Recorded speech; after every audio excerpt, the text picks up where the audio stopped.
OTB AM. Brought to you by Pandora. Celebrate love with a special gift.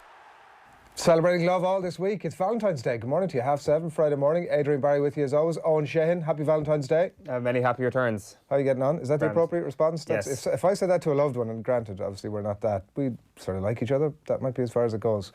If somebody replied with many happy returns, you'd be slightly disappointed if that's the response you get this morning. And a happy Valentine's Day to you and yours really might be a more appropriate response. What's the big plan? Not much now. Big plan here is to chat a bit of sport for the next 2 hours. You know, that's not what I'm asking you about. Get to stay off to the correct start. What are you getting up to? That's not what I'm asking you. I don't know what What's you're the big asking plan? What's the big Valentine's? There is no big plan, Adrian. Nothing. Is this something that you celebrate? Not really, to be honest with you. The evidence of we've been doing our Pandora promotion all this week, and what have you learned the most? What's been the biggest takeaway / learning you've made this week? The best thing about one of the best things, obviously, myself and Jared have been down at Pandora during the week to understand exactly what it's all about and what a great product they have. But one of the big things, it's reminded me every single day that Valentine's Day is upcoming. It's always a positive. I'm awful at that stuff. It was our 5th wedding anniversary about 2 weeks ago, and I was sat at home on, it was a weekday night. It was about 10 o'clock. My wife had been out for dinner with some of her mates. I was on the way back. Had got a text from one of her neighbours from home saying, "Oh, congrats! I can't believe it's been 5 years." Neither of us had remembered. That's good. That's what you want.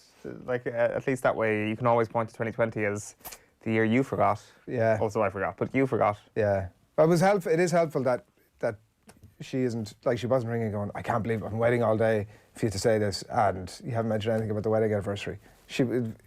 Happily, we were both in the same boat. Every day is a wedding anniversary for you. Now you're having it. Right, well, you're not to be drawn on your plans, but happy Valentine's Day. If you've got plans, exciting plans that you'd like to let us know about, do get in touch with us over the next while. We've got a busy old show coming up for you, some interesting bits and bobs doing the rounds in the back pages, and we'll get into those pretty quickly. We have Alan Quinlan in the studio a bit later on as well, so that's coming your way. There's no football this weekend. There is. Arsenal against Newcastle on Sunday. You've got Spurs against Aston Villa, which should be a good game. You meant Gaelic football, obviously. Yes, and actually there is that also. This is, you may as well take my Kerry passport away from me right now for falling into that trap. I know. No football this weekend, yeah. There's rescheduled games, as Tommy is shouting in my ear, of course. No Division 1 games. Fixtures committee outside not having it, yeah. And yes, so the answer to your question is yes, there is. Laois Cavan is what Tommy is. And no Six Nations. It's like, what? I actually genuinely normally just ask you that question by way of trying to draw some sort of an odd response out of you, but I'm actually now kind of curious as to what the hell you're going to do for the weekend. God knows is right. Does one go down to O'Moore Park on Sunday potentially? Does one go to Drogheda on Sunday for Live Offaly? Things are getting desperate, is what you're saying. The world is. This would have been the weekend actually to go over and get a Premier League game in. Actually, now that hindsight is coming to play, but next year. Bit late now for that. Because I wonder did the Premier League chiefs take into account the fact that there'd be no Allianz League and Six Nations? I'd say they do. I'd say it's a huge part of their fixture planning. When they were thinking to themselves, why do we bother having winter break?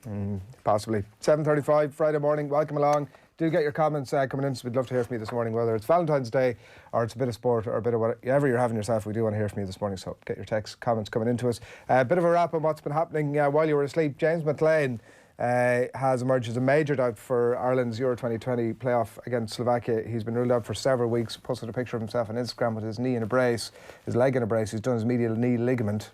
Obviously, we are off to Bratislava on March the 26th, so doubtful that James McLean is going to be involved in that. We'll have more on it a bit later on. League of Ireland Premier Division kicks off tonight. Dundalk are going to kick off their quest for a third title in a row. Derry City at the Visitors' Storial Park, and there's talk of a potential takeover at Cork City as they get their season underway. They take on newly promoted Shelbourne. One game across the water as well. Wolves looking for a first Premier League win in 3 tonight. They're at home against Leicester City. Should be a good game, that. Molyneux there kick off at 8. In golf, Rory McIlroy tied 7th after the first round of the Genesis Open in LA. He's 3 under par. He shot a 68, and it included a couple of eagles. Fairly classic Rory McIlroy around there, but flying it along. And the rugby, Munster take on Southern Kings in the Pro 14 at Irish Independent Park tonight. Kick-off there at 7:35, and the all-weather track at Dundalk hosts its weekly meeting this evening, the first on an 8-race card due to get underway there at 5. Here's what's coming up for you on OTBAM this morning. We are going to let you know what's happening in those sports pages in just a couple of moments' time. Eoin's been out to speak with the Dublin midfielder Brian Fenton, so that's going to be coming your way just about 10 to 8 this morning. Phil Egan is going to drop into studio. There's an interesting weekend of football, which, as I mentioned just there, gets underway this evening, and plenty to get our teeth into, and including that James McLean news. So Phil Egan will join us to talk all things football just after 8 o'clock. We'll have our top 5 stories that have got our interest from the newspapers this morning. That's on your way a little bit after 8:30. The sports news with Tom. Six Nations chat in the company of Alan Quinlan at 8:45 this morning. It's a down week in Ireland's plans, obviously ahead of the England game, so we'll have a bit of a chance to catch breath, get some sort of broad answers from Quinny about his player of the tournament so far and exactly how he thinks Ireland are going to go overall in the Six Nations, and a little bit of a look ahead to the England game as well. And it's Classic Game Club in just after 9 o'clock this morning, where Eoin and crew are going to sit around and chat about The St. Valentine's Day Massacre. This is the sort of 14th of February content we're looking for. Not the mob version of it, but the boxing version. Right. So Sugar Ray Robinson destroying Jake LaMotta in 1951. So we're not really watching it. We're actually watching it in some cases for the first time. People will be vaguely familiar, I'm sure, with the idea of this fight, but in every case, is that it turned out to be actually a very, very worthwhile experience watching it back. It was a cracker. Yourself, Phil, Ronan. It's Off the Brawl meets OTBAM. Very good. / Classic Game Club. Cool. Coming your way just after 9 o'clock. Right now, time for the papers. OTB AM. Right, 7:37 on this Friday morning. A very good morning to you. It's OTBAM, the sports breakfast show from Off the Ball. Delighted to have you along with us. Here's a bit of a flavour of what's happening across the back pages for you this morning. We're going to kick off with the Irish Independent this morning. This is a photograph splash here with some Irish legends. And Stephen Kenny, yet to be an Irish legend, I suppose is the point there. The Four Amigos is the caption here. Steve Staunton, Niall Quinn, Stephen Kenny and Ray Houghton at the launch of the National Football Exhibition at the County Museum in Dundalk. We haven't seen Stan in some time, but there he is with some former amigos, as the caption says. I could be sacked if we lose to Real, says Pep Guardiola over here. And Dublin desire is unrelenting. Fenton warns the chasing pack. That's the back page of the Irish Independent this morning. The Herald leads with Brian Fenton. Never say die. Fenton says accepting defeat is not an option for us. And there's another bid to move Dubs out of Croker. We'll get to some of the Congress motions this morning on OTBAM. Basically a new one, a fresh take on getting Dublin out of Croke Park for one of their 3 Super 8 games. They played 2 of their Super 8 games in Croke Park for the last couple of years. McLean worry. James McLean emerges a fresh injury doubt for next month's Euro 2020 playoff in Slovakia. Stoke City confirming that the Derry native will be missing for a matter of weeks. The Irish Daily Mail for you this morning. Steady Eddie. Jones' career is still trending up, says Farrell. Obviously some question marks again beginning to surround the tenure of the England head coach Eddie Jones, including obviously some speculation over the last couple of weeks that Rassie Erasmus was already being touted to take over when Jones' career contract runs up. But Rory Keane writing here that Andy Farrell, sure what else would he say, 10 days out from a meeting with England, is a master of reinvention, is the quote here from Rory Keane in the Irish Daily Mail this morning. It's up and away for Rory. That's a shot of him there at the Genesis International in LA. And Fenton, GAA must broaden its horizons on refs. Dublin All-Star midfielder Brian Fenton feels the use of official referees as umpires could help protect players following the obviously controversy around David Clifford last weekend. It feels like it's an inevitability at some point that we'll look back on it and go, do you remember that time where the referee used to bring along a couple of mates to games and they used to stand on the side of the post? Once that transition is made, I think we won't reflect fondly on the many hundreds of years of the lads in the white coats. We will, though. It'll be twee and it'll be crack in hindsight. Nothing else. The Times this morning goes with athletics in fresh turmoil as boss quits, chairman resigns, and same day CEO appointed. So this is Chris Clark, who stood down as chairman after little more than 6 months in the role. Joanna Adams, who's credited with a period of record growth in England netball, is set to be unveiled as the new chief executive. Maro Itoje, meanwhile, says that he believes his investments with Saracens owner Nigel Ray were above board when they were made, and no new Wolves offer for Nuno Espirito Santo. He's 46 years old, out of contract in 16 months, will be a prime target for for any club looking for a manager at the moment, but 16 months, so possibly one more season after this if he wants to run out that contract. Israel Cody has been in touch to say that pro tip: check Facebook memories once a week to not miss anniversaries. And birthdays, really. People have stopped using Facebook now, which means... I don't use it. Good morning to all our Facebook viewers, but you miss birthdays and things like that, so you need to, I don't know, set notifications for certain important birthdays maybe, or else just actually go through them all and type them into your Google Calendar. We actually went reverse last year and we got a calendar, like an old school actual physical bit of paper that we put on the wall, and we put like all the important birthdays into it, which is great, but you'd also want to be looking at it, which you don't really do every day, to kind of go, okay, that's coming up now. Google Calendar is the way. Valentine's Day as well is kind of set in stone, isn't it? It's not like, oh, I'm surprised it's the 14th of February. The Irish Examiner this morning is looking ahead to the brand new season of League of Ireland with the Cork City slant on it, their appetite for construction, Cork City to rebuild and recapture former glories. We hinted at that a little bit earlier on, that there's talk there about a takeover. Ronan O'Gara inside as well. One cranky moment can set you back months as a coach. This is a fascinating piece that we'll get into in a bit more detail later on, but he is talking about the fact that he used to be a very cranky man, and his experience in New Zealand really shook all that out of him, and he just tries to look past all of that when he's feeling as if he needs to give one of his players a bit of a boot in the hole. He takes a breath, and he's a far better man for it. It's interesting stuff. We'll get into it in a bit more detail later on. The back page of the Irish Daily Star is Moose in the Hoose. United to launch summer bid for former Celt Dembele. So when I looked at this morning, I said Moose in the house. But then, of course, after further consultation, I realised that, of course, he used to play for Celtic, which means you automatically have to read the headline, Moose in the Hoose, because every story that has to do with any Celtic link has to... At least you didn't do it. At least you've just done it now in a fleeting moment that nobody really remembers. You haven't gone and posted it on social media. I'll tell you, James McLean was once linked with Celtic, so the headline here is McLean a dude for playoff, and Fenton says GPA are crucial, and boss Spurs on Parrott. So Troy Parrott could still break into the Spurs attack this season, according to Stephen Kenny. The Daily Telegraph this morning's exclusive interview inside with the former Liverpool owner Martin Broughton. I sold Liverpool for 300 million. Now it's worth 2 billion.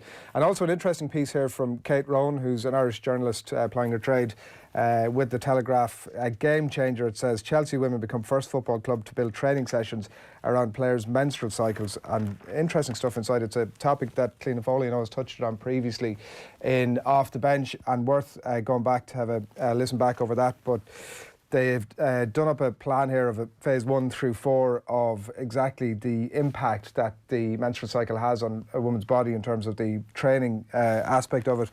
Ask some key questions here. What's the motivation behind this Chelsea initiative, the first club, as I said, to get behind this? Emma Hayes noticed that her changes in her players' performance levels over the course of their cycles and wanted to know more. And how does it work in practice? Players download the Fitter Woman app developed by a physiologist. They input the information regarding their cycle. This is fed back to the coaching staff, who can then make changes to individual players' training plans depending on what stage of the cycle they're at, and the impact, I guess, that can have in their body. It's fascinating stuff. It's sports science being applied to women's sport in a way that makes absolute sense. The back page of the Mirror this morning is tough love, no happy Valentine for Prem bosses. Pep Guardiola saying, I may be fired by City if we do not get the better of Real Madrid. And Nuno Espirito Santo says, I have had no talks with owners about a new Wolves deal, but Ole loves Dembele. Manchester United have been given the green light to sign Lyon striker Moussa Dembele in a £60 million deal. And there's James McLean pictured at the top. Potluck, Stoke star McLean, a doubtful playoff clash with Slovakia. And can he rule it out? That's Stephen Kenny believing Troy Parrott can still have a role to play for Spurs this year. The Irish Sun for you this morning. It's a magic trick is the headline here, and ins and outs of Chelsea, which is what you want to hear like a couple of weeks after the transfer window has shut. But Wizard Ziyech starts buying spell. It says here they've conjured up the £36.5 million signing of Magic Man Hakim Ziyech, the skillful Ajax winger nicknamed the Wizard of Amsterdam. Is on his way in anyway, according to this, and plenty of other players as well that they have their eyes set on. Jadon Sancho amongst them, and Willian and Pedro's Blues vanishing act. So in come some and out go others. The James McLean news there as well from Owen Cowser and Kenny be stopped. It does seem like we brought you that news a couple of weeks ago that, well, it was a report at that point that the FAI were considering, due to financial constraints, not sending an under-21 team to the Toulon tournament, and it looks now, from all indications from that gathering yesterday, in Louth that they may all be back on again. Back page of The Guardian this morning is I believe in Mikel. He is going to make me into a top player. This is Rhys Nelson in conversation with The Guardian, talking about how Arteta is probably going to make the best out of him. Speaks about his relationship with Jadon Sancho, grew up a short time away from each other in London. Both, of course, played a bit of football in Germany. Jadon Sancho still there. Rhys Nelson went on loan to Hoffenheim, I think it was. So good interview with him in the paper, and also revealed full scale of football tickets resold at huge profit on StubHub. So £1.25 million worth sold or available for Liverpool game, condemnation from clubs, fans and sports minister. So they'd resold 1,149 tickets for Chelsea versus Manchester United. For example, combined total for that game came to €228,000 and is advertising 918 more for a further €263,000. So if you want to buy tickets for way above the price, then StubHub is the place to go. Graham Farrell makes an interesting point in relation to the umpires. He says it's going to be very hard for the ref to ask his friends to umpire the day-to-day games and then tell them, no lads, we don't want you for the big occasions now. Tough shite would be my view. Like, if they're the new rules, if it's a case that this is something that's been implemented by Croke Park, it's not up to the individual. It's no longer up to plug a random example, David Goff, to say to the lads who've been with him over the course of other games that there isn't a conversation to be had, is the point. It would be implemented at the highest levels, that at whatever level of games, if we were to agree for inter-county senior championship matches, that this is going to be the case from now on. It's not even a conversation that needs to be had. And I don't think that you're going to find that referees, like the crew that David Goff brings around him, are going to say, well, listen, I'm not coming with you anymore if I don't get that reward at the end of it. And it's like, there shouldn't be any room for rewards. Like, it's not a loyalty scheme. You know what I mean? Yeah, like, the All-Ireland final is not, I've been in and had 10 coffees and I got my card stamped, and so it's great. Like, if you want to do something like that, give them a ticket to sit up in the stand and have a beer and watch the game. Yeah, it's not a bad point. I don't think that they necessarily deserve that opportunity either. Like it's not going to be a situation where you're going to have referees umpiring games at every level. It'll probably be only for the top games. Yeah. There will still be situations where family members will be umpiring at club level because it's practical. There are only a limited amount of human beings available to umpire games. But at the very top level, and I would include the National League in that, you probably do need to have trained referees. Even at least one of the umpires at each goal was a trained referee, and then your brother can be the other umpire. That would be an acceptable situation, because at least there's a bit of distance there, and there is a bit of training there as to what the infraction might or might not be. Would you be better off having one umpire, whatever it would be, whether it's like a trainee or whatever, than two behind the goal? But like, one to watch the score go over, or one to watch the pulling and dragging? I haven't considered the pulling and dragging umpire. Is that not why we're having this conversation? Well, I appreciate that point. It's fair enough. That's what happened last weekend. Look, it's a fair point. I think in equal measure you'll have as many scoring points of difference as you will pulling and dragging. But you won't, though. Like, I mean, scoring is fairly clear cut. It can be. At a Croke Park, obviously, you have Hawkeye to... 90% of it, 95% of it. And as you say, you do have Hawkeye as well. But like, if we're literally just putting somebody there for pulling and dragging, then you definitely only need one. Yeah, but like, there could be more instances of pulling and dragging than just one. Like, I think two umpires, and with a strong eye and a strong opinion on what's happening in front of them, would be the ideal situation. Both of them. And both of them can also watch the ball go over the bar if they want to.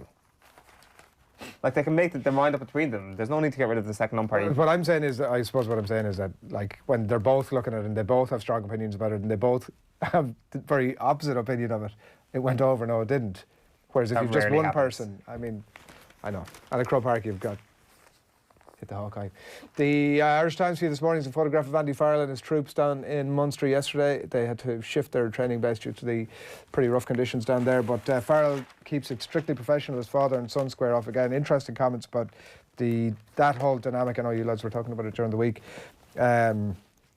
But he talks about, wasn't really a point that I considered up to this stage, that obviously in Japan he had, after Ireland's interest had ended, he had gone as a fan along with his wife and his family to see his son play for England in a World Cup semi-final and then in a final, and totally engaged with the fan experience. And I started to think about Andy Farrell sitting in the stand cheering on England, was where my mind went to. And what did your mind then tell you? Well, like, now, not that long ago, he's sitting in the stand, like, with every fibre of his being, hoping that England win the World Cup. Now, obviously, he's plotting to kill them. And do you think that that's an interesting quirk? Do you think that's an issue? Not really an issue. I mean, I don't think any part of him now is like anything but we have to murder these guys, including that number 10, roll over the top of him. Yeah, I'm not sure if that's the language he'll be using. His last quote there in that piece talking about kind of going against this whole idea of hating your opposition, which kind of obviously came up and bubbled to the surface in the England-Scotland week. So the front page of the Racing Post this morning is, I was staring into a black hole with no clue how to get out. Now I want to help others get better by telling my story. This is former jockey Kevin Tobin, who's speaking frankly about his mental health battle. Back of the Racing Post then is a preview of tonight's game of the Premier League. Wolves against Leicester at 8 o'clock. The chasing pack. Wolves can close in on top 4 with victory over Foxes. Colin O'Donnell says, why is the umpire getting the blame for the Clifford incident? He didn't decide to give 2 yellow cards. The ref did. The umpire only tells the ref what he saw, and the ref decides the punishment. I think that's slightly disingenuous. I'm assuming if there was a strong opinion coming from the umpire that they would have taken that on its face. The Irish News for you this morning, Casement Park. Story there out on the right hand side. Government must stand over Casement commitment. This is the ongoing doubt over the stadium, and also some reflections there on Celtic not getting complacent. And offtheball.com this morning, you can go along, check out some of the top stories there. Cork City sell on clauses, hopefully going to net them some cash and plenty more as well. Besides, just head along to offtheball.com, where I'm sure many of you are listening to us this morning. So that is the newspapers. It's just gone 7:50 on this Friday morning. Delighted to have you along with us. We've loads coming up a little bit later on. We're going to talk rugby with Alan Quinlan. We've got football in the company of Phil Egan, and a very special programme coming your way just after 9 o'clock as well for the day that's in it. So that's all coming your way. Do keep in contact with us. But right now, 7:52 on this Friday morning, we're back with our interview with the Dublin star Brian Fenton next, speaking to Eoin at the launch of Dublin GAA's partnership with Mitsubishi. OTB AM. All right, we are here in Parnell Park. Brian, I'm actually going to do one thing, Brian, because you're a bit taller than the rest. There you go. Now we're okay. Will you be in now? Yeah, I'm in in. the chair. Yeah. We're here in Parnell Park. Brian Fenton is with me. How are you, Brian? Yeah, very well. Well, thanks a million. Yeah. It was a long day of this media sort of stuff and interviews, but look, your dream sort of day. Yeah, get me out of here, getting uncomfortable, but yeah, feeling good now. Thankfully, it's nice to be back up and running. 2 draws and a win, and some good games coming down the line. So yeah, some crack. I don't think we've been chatting to you since last September. What did the ensuing 3, 4, 5 months involve for you? I think every Dublin player has the same. It's we sort of say nothing but say something. So yeah, we just lots of celebrations. As you can imagine, you see videos from all around the country in terms of like clubs winning county championships and stuff, and it's just that, yeah, on an extended level maybe. A couple of days off work, a trip away, trying to get away with a girlfriend or some loved ones or some family. Coming back into club championship, back into work. But every weekend, more or less, there's an event on. There's lads are trying to get together and more or less milk it for all it's worth. And just great fun, great buzz around the city. Everyone you meet has something positive and pleasant to say to you. So it's really special. It's great to think that you're at one of those players and part of it all. And certainly don't you enjoy it, but you don't get wrapped up in it. And there's no pictures on my wall now from last year, and that's it. The show goes on, but it's great fun, and it was incredible to be a part of it. Very lucky to have been fit and played a role, and just it's a dream come true stuff. Yeah. Everybody goes through these moments in life where they enjoy a moment, and afterwards they're like, I wish I appreciated that a little bit more. It doesn't have to be a sports person, but for successful sports people, those moments come along quite a bit. Have you got the hang of enjoying it and absorbing these moments?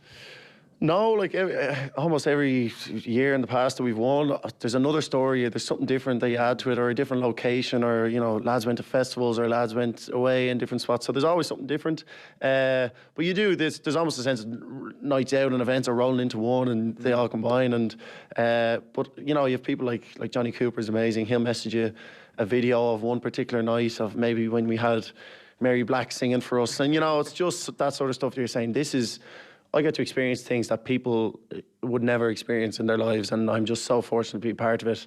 And there are nice moments that you really take stock, and they are pinch yourself moments. And there are good people around the camp that send you the odd video during darker days or winter months now, and just remember the good times, and it sort of spurs you on and drives you on to sort of to achieve success again. Does it? Yeah. So like I've often wondered that so the idea of the Dubs getting complacent in my mind is a ridiculous notion, because you've actually tasted the berry. You know what it's like, and this is an amazing carrot for you every single year, rather than something that would actually inhibit you in terms of going for Sam Maguire. Yeah, fair point. I think that you're always chasing that high. I think of course, so you'll never take your eye off the ball, and you'll almost do anything to get there and maintain those levels of performance. So yeah, but at the same time, anything can happen. Like, if you're injured, or 5 of us get injured, or we're knocked down with a coronavirus or something, anything can happen. So yeah, look, we've had incredible years of success, and we don't say that lightly. It's been incredible, but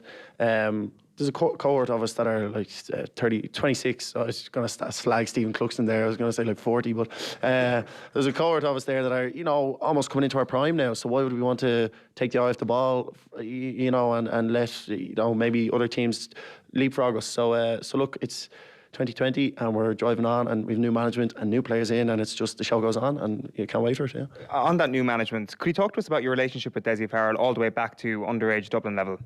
Yeah, so first met Dessie under 13, just saw him at a distance, obviously knew him as a Dublin player.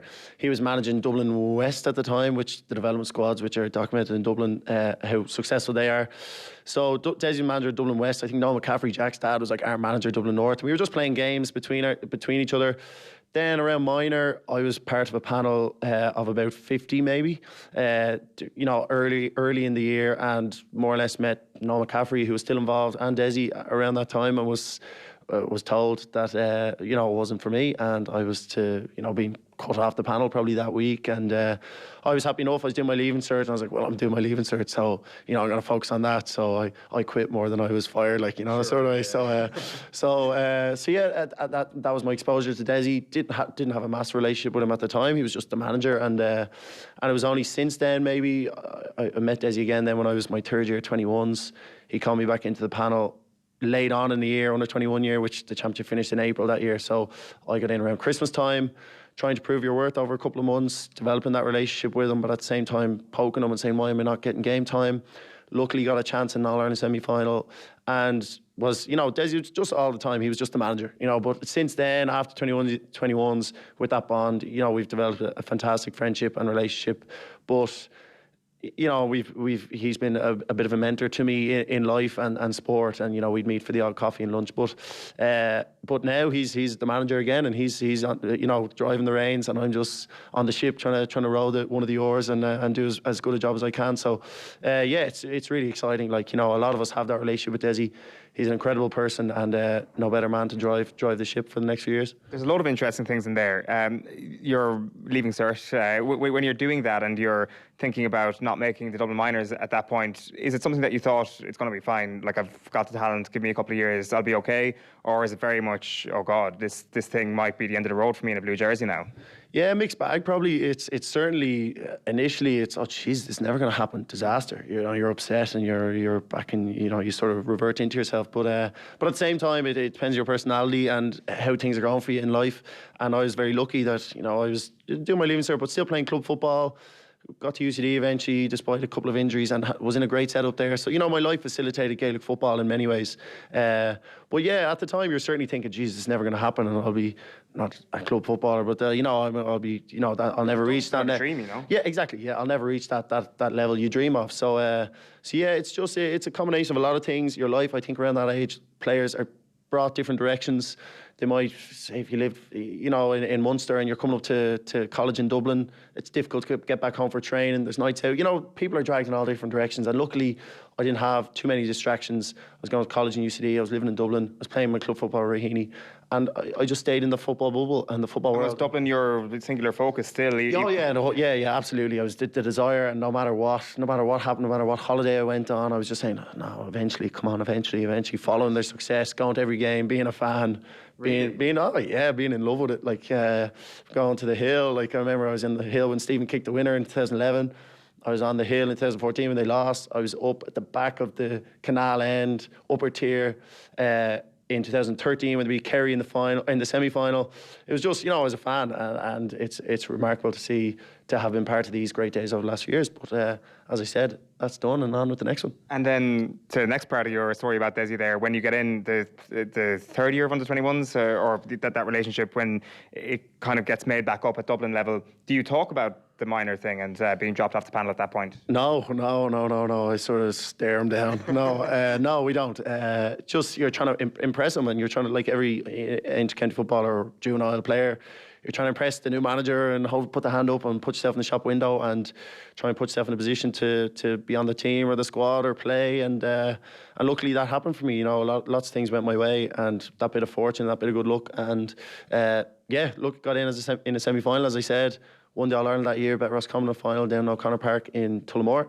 And just went from there. And then Jim Gavin comes calling. So yeah, those cups of coffee as well that you mentioned with Desi Farrell, it's something that we've all heard of. It's interesting that, I don't know what it is, because we see Desi Farrell in the media as somebody who's quite guarded, who doesn't say a lot, but obviously privately, and you don't need to tell us what he said to you or anything, he's been a huge helping hand to people. He's been almost a guiding light for certain people to meet up for that cup of coffee, asking you how are you doing, and not really kind of being an instructional sort of manager, being a guardian for young men who are going to develop into star players. Yeah, I think so, and it's just credit to Desi's nature, really, and it's rare you meet someone so invested in your personal life and you develop that sort of genuine connection with. So it's refreshing, it's great, and again, there was no agenda, like it was just informal. Say, for example, when myself, Kieran Kenny and John Small were involved with the senior setup, Desi asked us back in, he was still managing the 21s, and he asked us back in to just speak on a night of Q&A type thing, just to speak with those lads and just, you know, maybe pass on any nuggets of knowledge that we could. You know, it was just staying connected in that informal way, taking an interest in your life, the odd text here and there.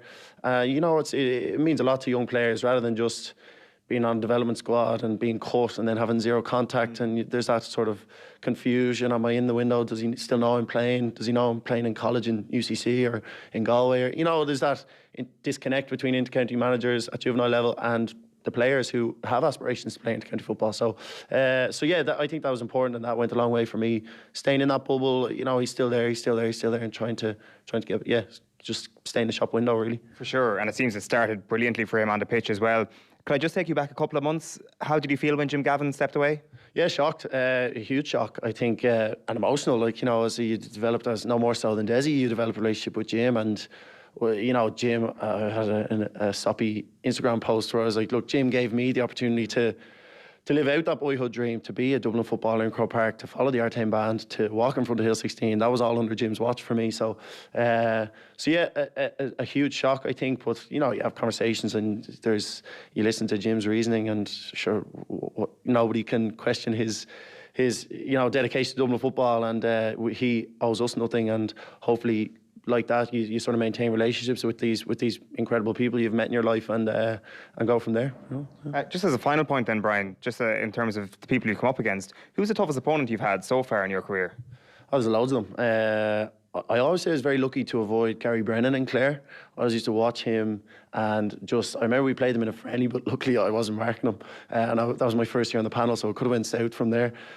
So I avoided them. But yeah, there's loads of them. Like, you know, there's Colin Kavanagh poses different tests. Jack Barry and the Kerry lads, David Moore, like pose different tests.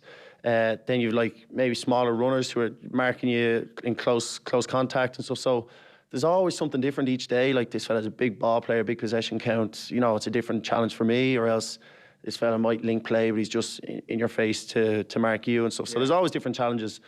You know, I would have loved to have played with Kieran Whelan or played against Darragh O'Shea. I was, you know, very lucky, not a direct opponent, but I was very lucky to play on the same pitch as the likes of Colin Cooper and stuff like that. And Mark O'Shea, and I don't take these things for granted. So I remember saying to Mark O'Shea afterwards, I was like, we had bet them in 2015 semi-final. I think Mark O'Shea was playing that year. The final, yeah. Yeah, sorry, 16 semi-final, maybe 15 final. But I remember saying to him one day, I was like, "Oh, you're a legend," or something. You know, as I shook his hand and walked off the pitch. So yeah, look, you know, these people are icons, and you know, it's nice to have said you played against the likes of Colin Cooper and Mark O'Shea. Anyway, look, there's loads of good opponents. But it's just the challenge that they pose, rather than, oh, geez, he's really hard to mark. Yeah. And like, Aidan O'Shea is an incredible footballer. He poses so many different challenges as well in terms of his possession count and how important he is for Mayo. So it's just every game is a different challenge. what am I going to be faced with? What's he like? Knowing your opponent, and you know, they'd be the same. They're trying to shut each other down, really. It's very interesting, the array of different midfielders you mentioned there. So Aidan O'Shea could almost play as an 11 or sometimes a 14. Moran and Brennan, probably more like yourself, a traditional box-to-box sort of midfielder and claiming the high ball. Then you have a sweeper in Colm Kavanagh that you mentioned, and then the hard man marker in Jack Barry. What's it like when Jack Barry is on you? Because the word kryptonite has been thrown out there with Jack Barry and yourself. Is that true? Is he the stickiest opponent that you tend to come up against? Not necessarily. Like in general, it's just you're closely marked, really, and you have that against a couple of different teams. Against Monaghan last weekend, we were closely marked, and it's just a different challenge. But you certainly know as a player you're not going to get as many possessions or as many influences on the ball. So in your own head, you're sort of saying, right, you know, one run might change the game, or one possession might change the game, one dispossession might change the game. So you're almost waiting for smaller moments rather than, oh, look, I'm being loosely marked here, I might get 30 possessions or 25 possessions. And so it's just a different challenge, and you have to be disciplined in your own mind to say, I might not have as much exposure as I did in the last game against some other opposition, but like you could break their spirit by one run or one block or one interception or something that might influence the game for in Dublin's advantage. So that's always what you're going after, rather than saying, oh, look, I haven't touched the ball and, you know, they're going to be whipped off. You know, that doesn't come into your head. You're just sort of keen to have an impact on the game as small as that may be, you know. Because like a traditional midfielder, it would be like you need to, if you score off them, for example, they'll be like, well, you know, I might score one at the other end. But if it's a man marker and you make one significant contribution to the game, it's like, well, that's actually as bad as conceding a score. That was my only job, was to mark Brian Fenton. Potentially, yeah, and that's what I'm saying. You know, I was saying, as I said, it's you might not score, you might not score 4 points, or you might not score a goal, but you might have one run that distracts the defence, that someone else gets in and nips a point or a goal, or you might have one dispossession, or you might even get a block in, or you might contest one of their kickouts. You know, there's loads more than just getting on ball and playing silky football, I think. So yeah, look, it's every team poses different challenges, and it's great. Like, what more do you want? Is just monotonous sort of same stuff. So it's great, and look, there'll be many exciting challenges in the summer, and I look forward to them. Last question. How satisfying is it to have added a few points to your tally at the end of every game over the last 2 seasons, I want to say? Yeah, good. Yeah, look, I was clipping the odd point earlier on in my career as well. But look, it's not something that I go after. It's just I find myself in these positions and I close the eyes and hope for the best. But yeah, you know, it's just something that we practice. The lads are always Dean to be kicking frees, and I'd be laid out after training and on the run kicking scores, and you practice it in the hope that you might be in those scenarios. And luckily, you know, I have. And but at the same time, I haven't scored the last 2 games. As I said, it's not something I set my benchmark off. Oh, geez, I don't lose sleep over not scoring or anything. There's so much more to a midfielder's role in the modern game. So, yeah, it's nice. Look, and people tend to remember scores. Like, you tend to get plaudits if you've scored, but you might have had a really quiet game. So I think it's your teammates and other players know the influence you have on a game, rather than he scored 2 points or 3 points, or you know, or he caught one unbelievable ball. There's more to the game than that, I think, now for a modern midfielder. And once you know your stats are good, and not to put everything on stats, but you know, once you've had an influence on the game, you might have had 3 kick passes, 4 kick passes, but split the defence rather than scoring. You know, or you might have had 4 assists rather than scoring the points yourself, even though you might not get the plaudits. You know, that goes a long way to your team doing well. So, look, if the scores come and I'm just outside the D and I can hand pass it over or something, I'll do that. But haven't had too many successful goal chances now. I sort of David Clark. That's your target for this year. yeah, it must be. David Clark has shut me down on many occasions. So, yeah, look, it's great to be at the end of them. But again, my agenda is making Dean Rock look good, or giving the ball to Kieran Kilkenny, or getting Paul Mannion in the right position on his left foot, or you know, that sort of stuff, rather than focusing too much on myself. Well, Brian, congratulations on all the success so far in your career. Best of luck in the quest for goals now this year, and the drive for 6, I think it's fair to say. Brian Fenton, thank you. Thanks. OTB AM on OTB Sports Radio, Ireland's first and only sports radio station. The Saturday panel on Off the Ball.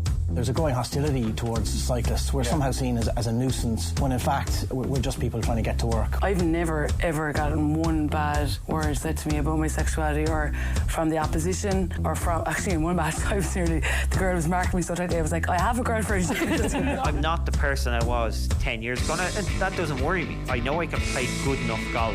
Don't miss the panel every Saturday afternoon, only on Off the Ball. Come the day and come the hour. The time has come to get behind your team. Be part of all the Six Nations at D2, the home of sports. Watch all the games with action as epic as our 20-foot monster screen. Soak up the atmosphere with tempting matchday specials. Then keep the buzz going with music through the night. So why not give it your all? Answering Ireland's call. For reservations, email info@d2.ie. D2, the home of sports. OTB AM. Brought to you by Pandora. Show her that you know her. 8:10 on this Friday morning. Phil Egan, good morning to you. Morning. Happy Valentine's Day. Yeah, happy Valentine's Day. What's the big plan in the Egan household?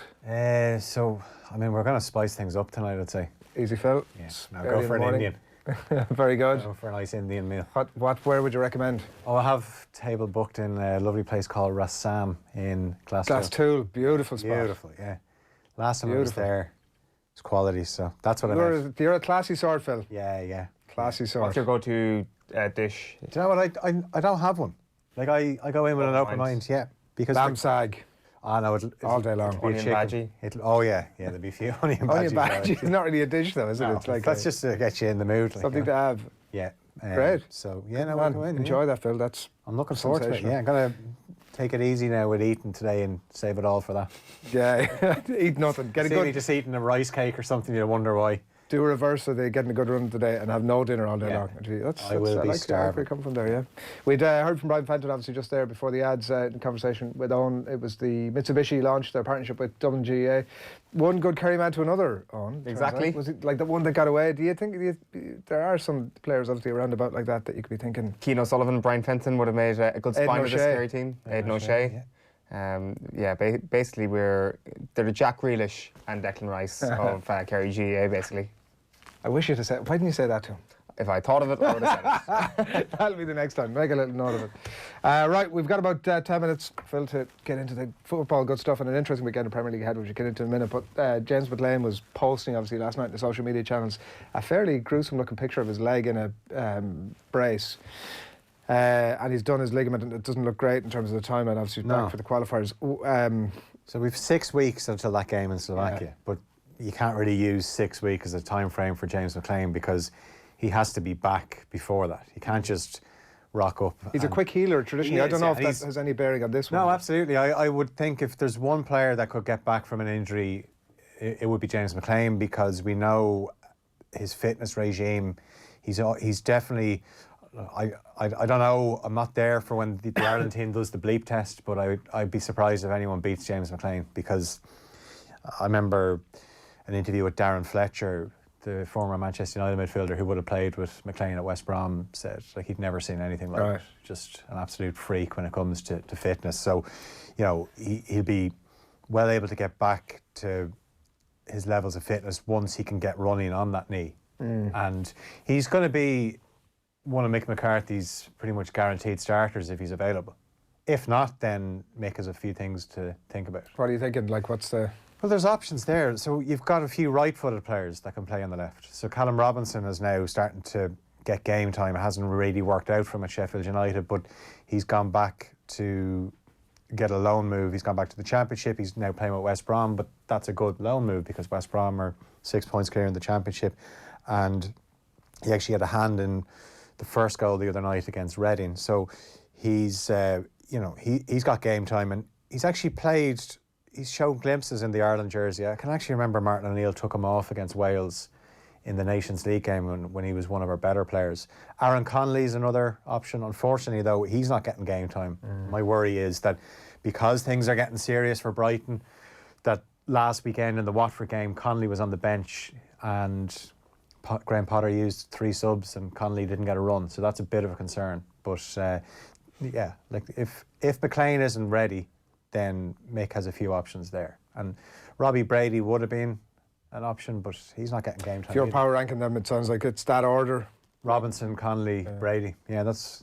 He doesn't do something radical like, remember the John Walters experiment where one of the forward players gets shunted over. Maybe he was more suited to it than some of the others, but like Shane Long obviously is a... I think further back to Simon Cox on the left. Remember that under Trapattoni? it. What a moment that was. This is almost the perfect time to whip out the old 3-5-2. because there's a couple of wide spaces up for He's grabs. not going to do it though. Is the Oh, thing. absolutely not going to do it Specifically whatsoever. said in an interview with Stephen Doyle this week that I am not. Stephen said to him 3-5-2, and he said, "I'm not going to do that." That is before the McLean injury. We don't have a right winger locked down, and now we don't have a left winger locked down. They're the two. I'm thinking with the right wing, and we have two amazing fullbacks, wing backs. Well, do you know on that point, right? The thing that struck me from the interview where Stephen said to him, the players that you have, Enda Stevens, etc., John Egan, all these players, they're used to playing in this three at the back formation. Would you not think about that? And he said the reason for not doing it was when they come in, we won't have long enough to work in that system. But isn't the whole point the fact that they're playing that system at their clubs? Doesn't that make it, the fact that they don't have much time when they come in with Ireland, isn't that mean it's more of a no-brainer to go three at the back? Because they've less time to prepare. That's the system they're used to playing in, rather than introducing something that for the Mick vast would majority argue, of let's years just they don't go play. with the 4-3-3 as he puts it, or it's put, but it really is a 4-5-1. And at times McGoldrick drops because he's not an out-and-out striker, McGoldrick. He really is a number 10. So you're saying it's a 4-6? No, the problem with McGoldrick is when he is in that central position, he holds the ball up brilliantly, but his natural game is to drift. And that's what he does with Sheffield United. That's, as I said, I can remember when he broke into the Ireland squad and he was playing with Ipswich, and Daryl Murphy, his club teammate, described him as another version of Wes in terms of he's a creative player. Yeah. But we're trying to use him as a number 9, but he is effectively a number 10. Well, in fairness, we actually haven't got the worst out of him. No, in that role either. he's been excellent. But every so often you'll see him drop in a game because he's not getting the ball. So he wants the ball. Yeah. And it would actually make more sense rather than a 4-3-3 or a 4-5-1 or whatever, that you'd play a 4-4-2 and you'd have a striker, whoever it may be, and then you give licence to McGoldrick to drift and create space, because he is actually quite a good creator. Lenny says, a blessing if McLean misses the Slovakia game, which is nonsense. Disagree. I thought he was actually good against Denmark as well. Like, we've been talking for the last 3 or 4 weeks in the Irish rugby terminology about missing the dog from the pack. Like, Ireland need a bit of a dog. That Republic of Ireland team need a bit of a dog, and he is it. Like, I mean, in a wider sense, I can kind of see that school of thought that we need to get away from the idea that James McLean is Ireland's most important player. But we also need to accept that Mick McCarthy is Ireland's manager, and that in this system, James McLean is vital. Now, as I say, I would much rather see a different formation, a different style of play, where perhaps the talents of James McLean aren't as essential as they are at the moment. So I can see that Texter's point, but given that Mick McCarthy is manager, this is a big blow for Ireland for next month. And you see the replays of that goal against Wales, such a sumptuously struck. What a night, yeah. But even the goal he scored in Vienna, he was brilliant in that campaign. Yeah. Right, another person in contact wondering, saying that he'd been playing well the last while. How did he get injured? But it was he went off injured during Stokes game against Preston on Wednesday night, and which was a spicy affair. Was it? Bit of needle in it. Yeah. Indian. Yeah. It's all about the spice today, it turns out. So was Leicester tonight. Some reports this morning, I was listening to TalkSport on the way, and they were talking about Espirito Santo and links. He's got 16 months or whatever it is to rise, something like that, to run on his contract, and there's some talk about him potentially leaving there. And they were talking about some links to Manchester United, which my first reaction was, Jesus, I hadn't heard that before. Yeah. And he was linked with the Arsenal job before Arteta got it, and he's done a very good job with Wolves, and we don't really know how good. I still don't really know what he'd be like at another club. The way Wolves play, even tonight, now they've used 20 players all season in the Premier League, and if you take into account this is their 42nd game of the season, and he pretty much sticks with the same 11. So now, one thing he's done well this season is he's tweaked the formation. That at one stage there was a few games where he started Adama Traore instead of Matt Doherty, but now he plays the two of them. And Traore's gone to different level this season, where all that potential that he's had, that raw talent, we're starting to see end product. Like, he's always gone by players, but now he's actually able to slow down and pick passes and score goals. So Nuno Espirito Santo's done a brilliant job at Wolves, and I can see why he would be linked with other clubs. I could see why Arsenal, the link with Arsenal, but in terms of Manchester United, if United are trying to get back to the top table, I'm not sure. He's more proven than obviously the guy they have at the minute is the thing. But I think a lot more people are. We'll see. Proven. Yeah, that's not necessarily a recommendation for him. Is there any way that Adama Traoré is a Wolves player come August? See, I don't know how he fits into other teams. I think he's perfect for this Wolves formation, the way they play the three at the back, and he's been excellent. And I wonder as well, though, because he was playing in a deeper role, now that he plays in a more advanced role, will teams start to figure him out a bit? I thought actually, I'll tell you who did a good job on him, Luke Shaw, because that 0-0 draw, which a lot of people said it wasn't a great game, but it was one of Luke Shaw's better games for United, and he had the physicality that he could match Adama Traoré.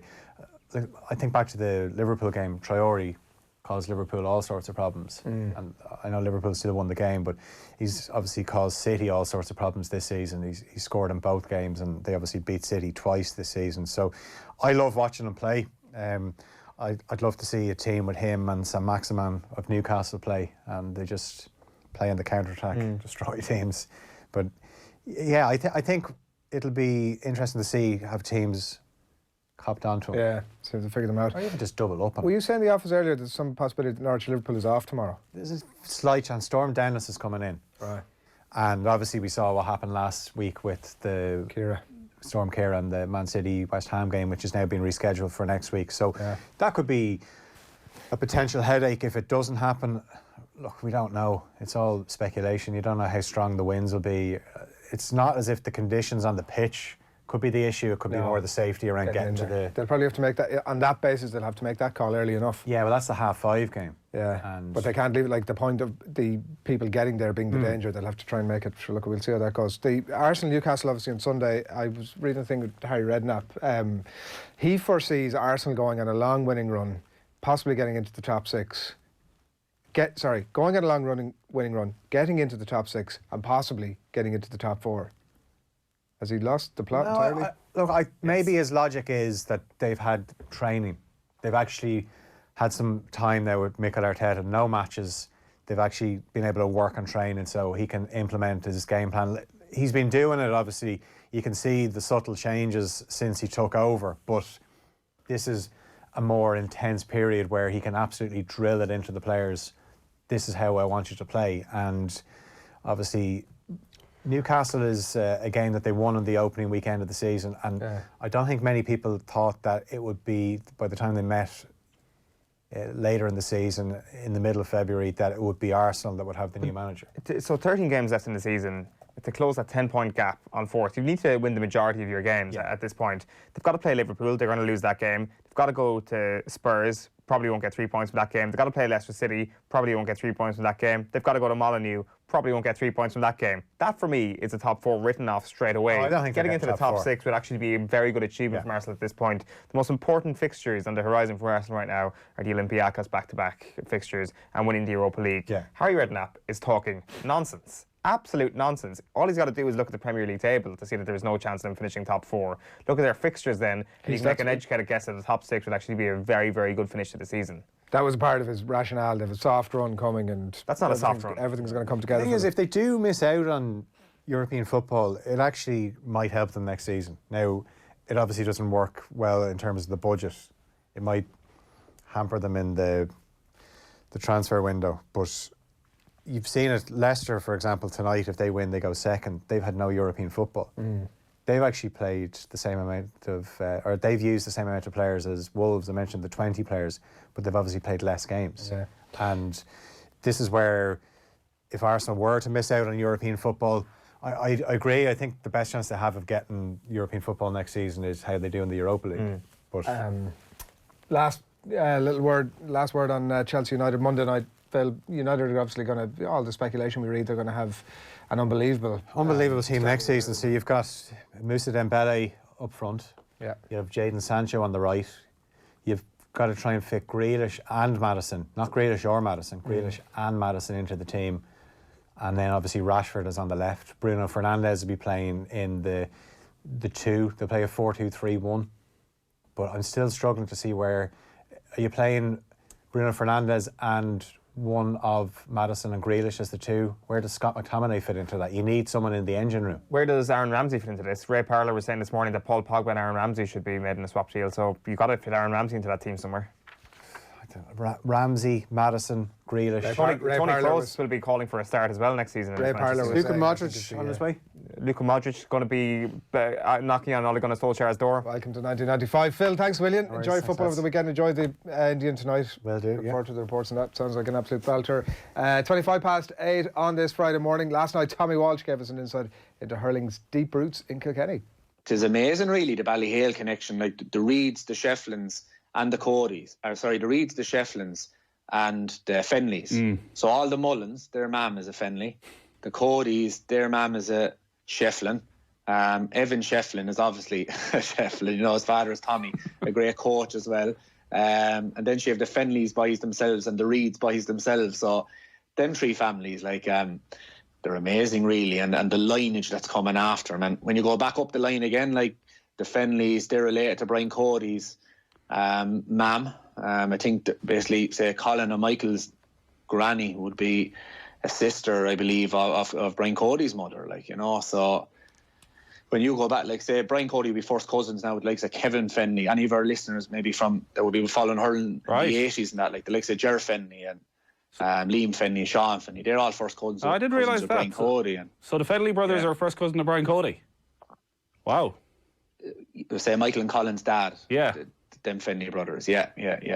So, like, the lineage, and, you know, you often heard me speaking about breeding, and you can't be breeding, like, but that's probably just exceptional. Like, you know, to be proud of that in Ballydial.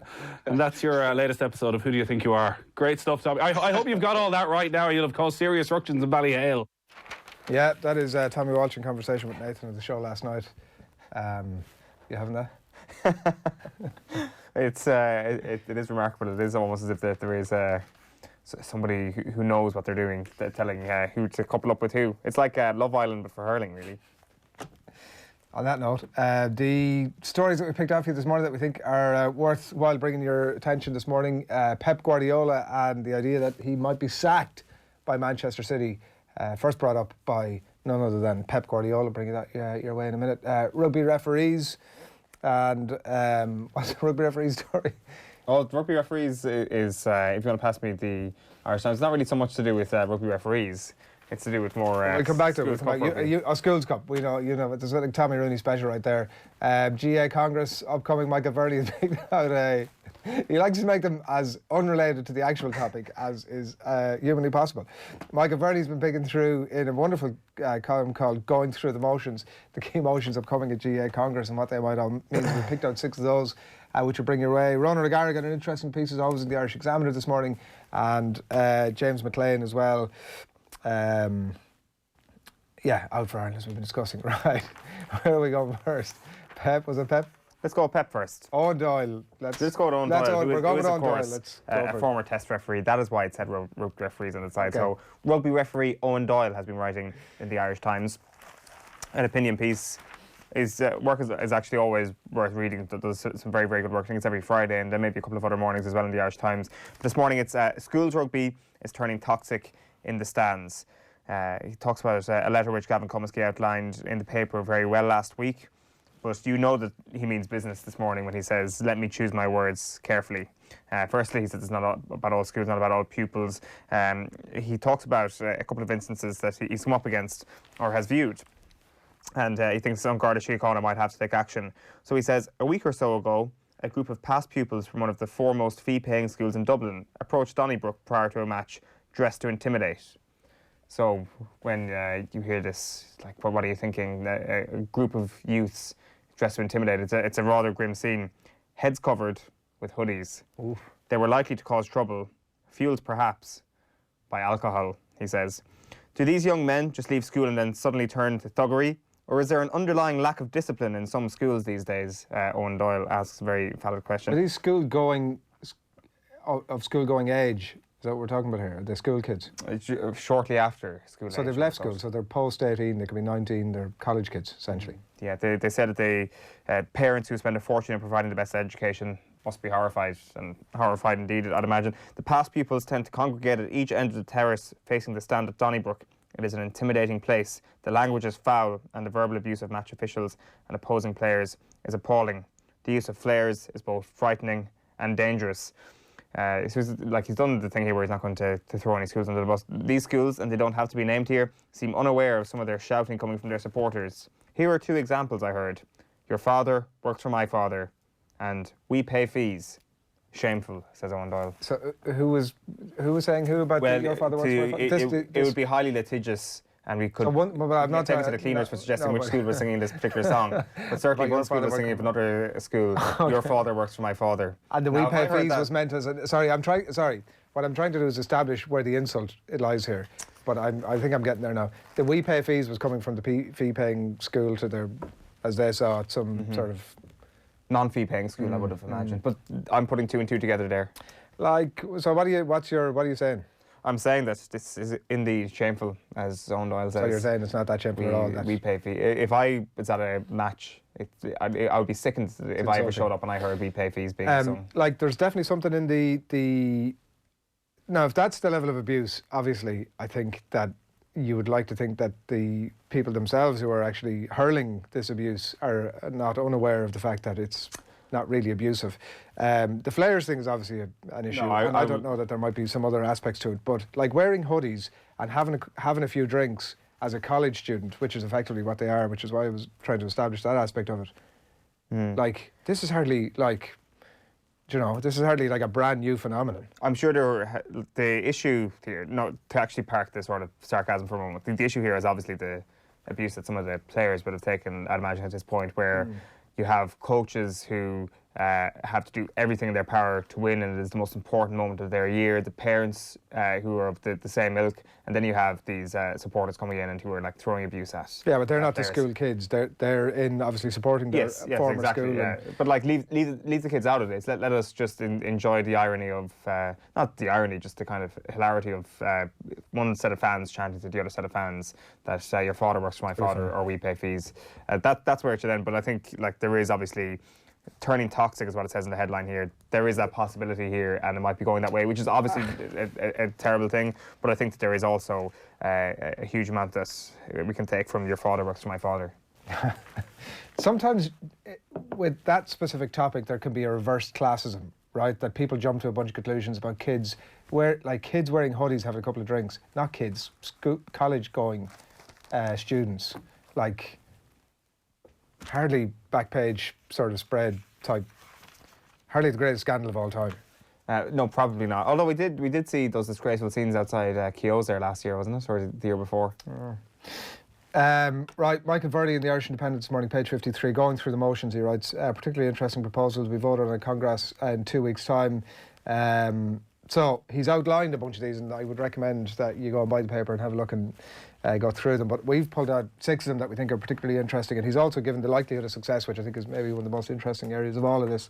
Motion 3 is entry to the field of play and pitch incursions. This is brought up by Central Council. A team official, including the Mayor Fuerna, cannot enter the field of play unless the referee gives permission to a team medical officer or authorised official to examine an injured player. So this is to do away with, I suppose, the example I'd use is the Jason Sherlock coming in to dish out tactics stuff.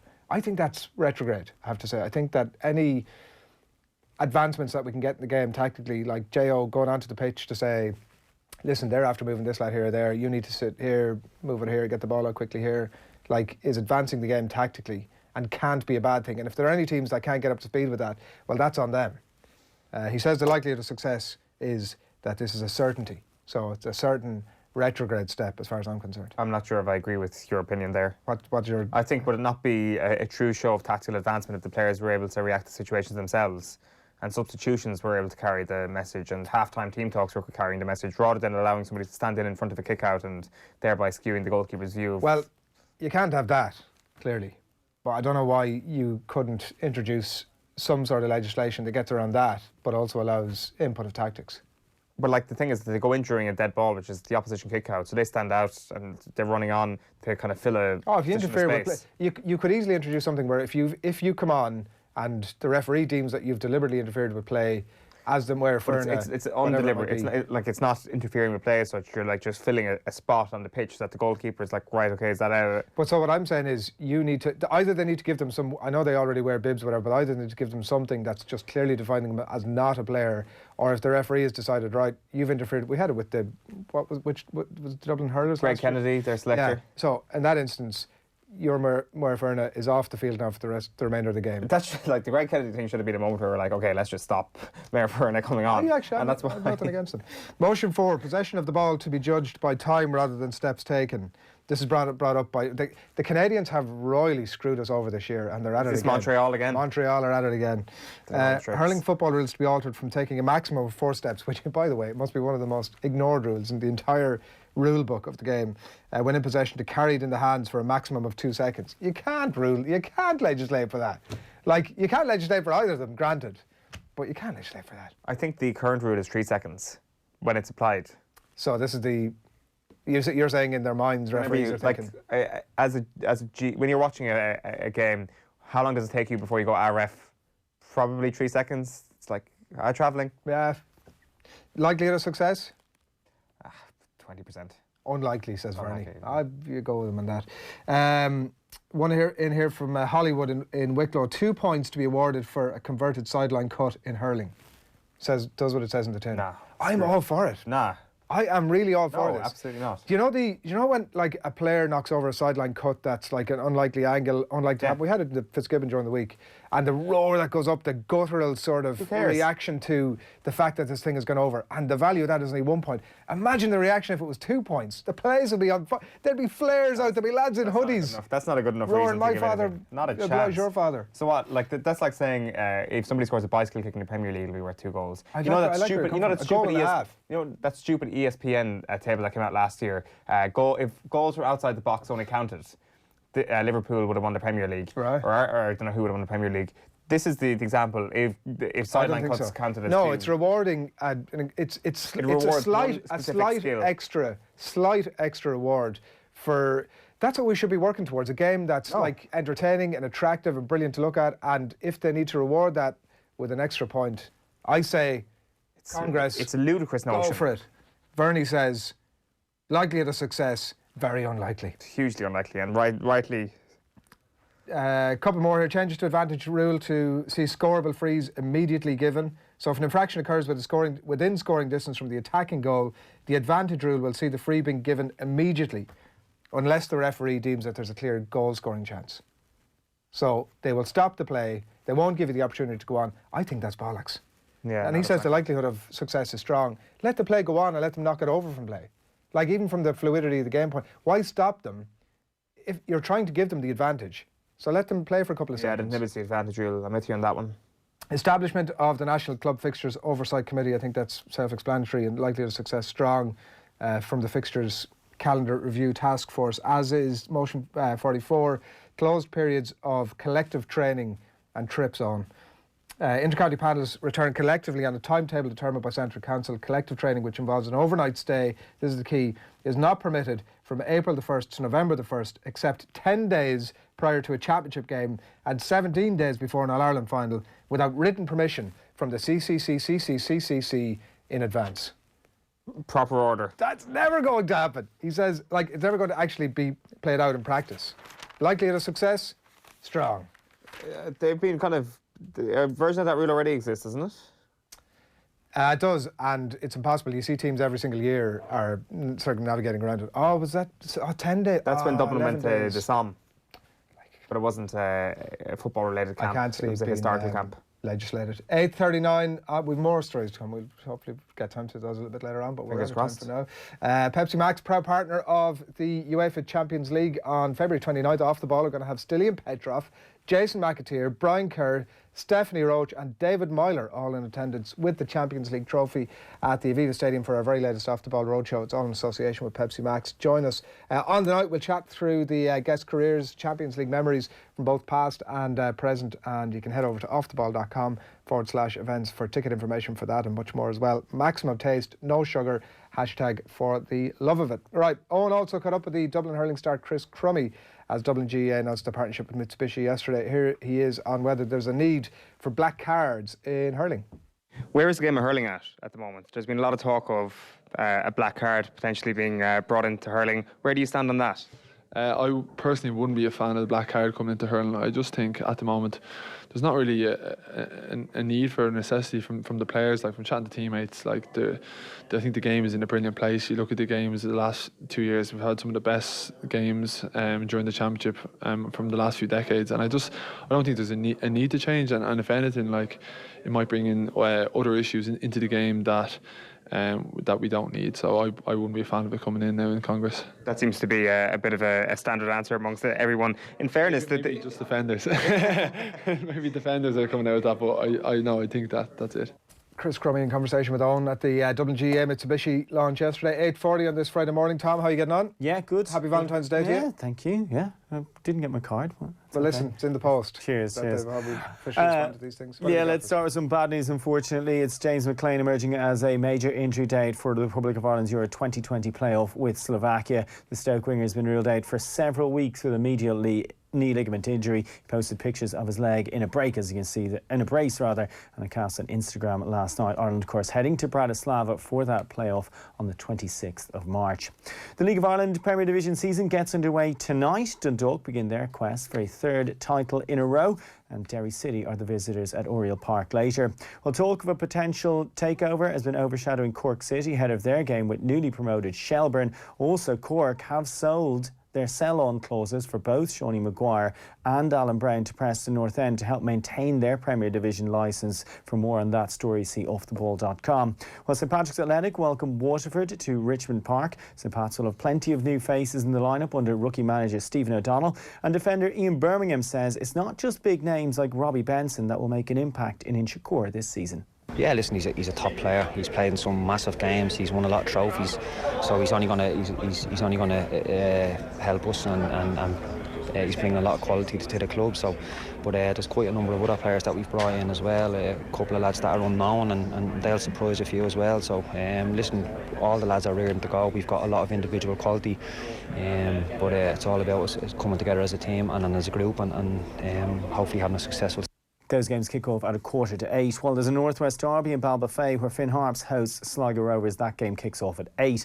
While in the Premier League, Wolves are looking for a first Premier League win in 3 tonight. They play host to Leicester City, who could go second in the table with a win at Molineux. That game also gets underway at 8 o'clock. In GAA, Dublin GAA star Lindsay Davies says the All-Ireland champions are developing all the time. The Dubs have had a mixed start in the league with a loss to Cork following a win and a draw rather, while Dublin will look to get back to winning ways when they host Galway in the league on Sunday week. Regardless of the results though, Davy told Off the Ball the style of play for Dublin is constantly improving. And I think that's just probably something Mick has implemented, and it's just probably better game management, better football intelligence, which is something we've probably definitely developed over the past couple of years. And I suppose when you're in those situations and you're winning in big games, you kind of get that experience, and it does lead on to like the year after you have that in the tank.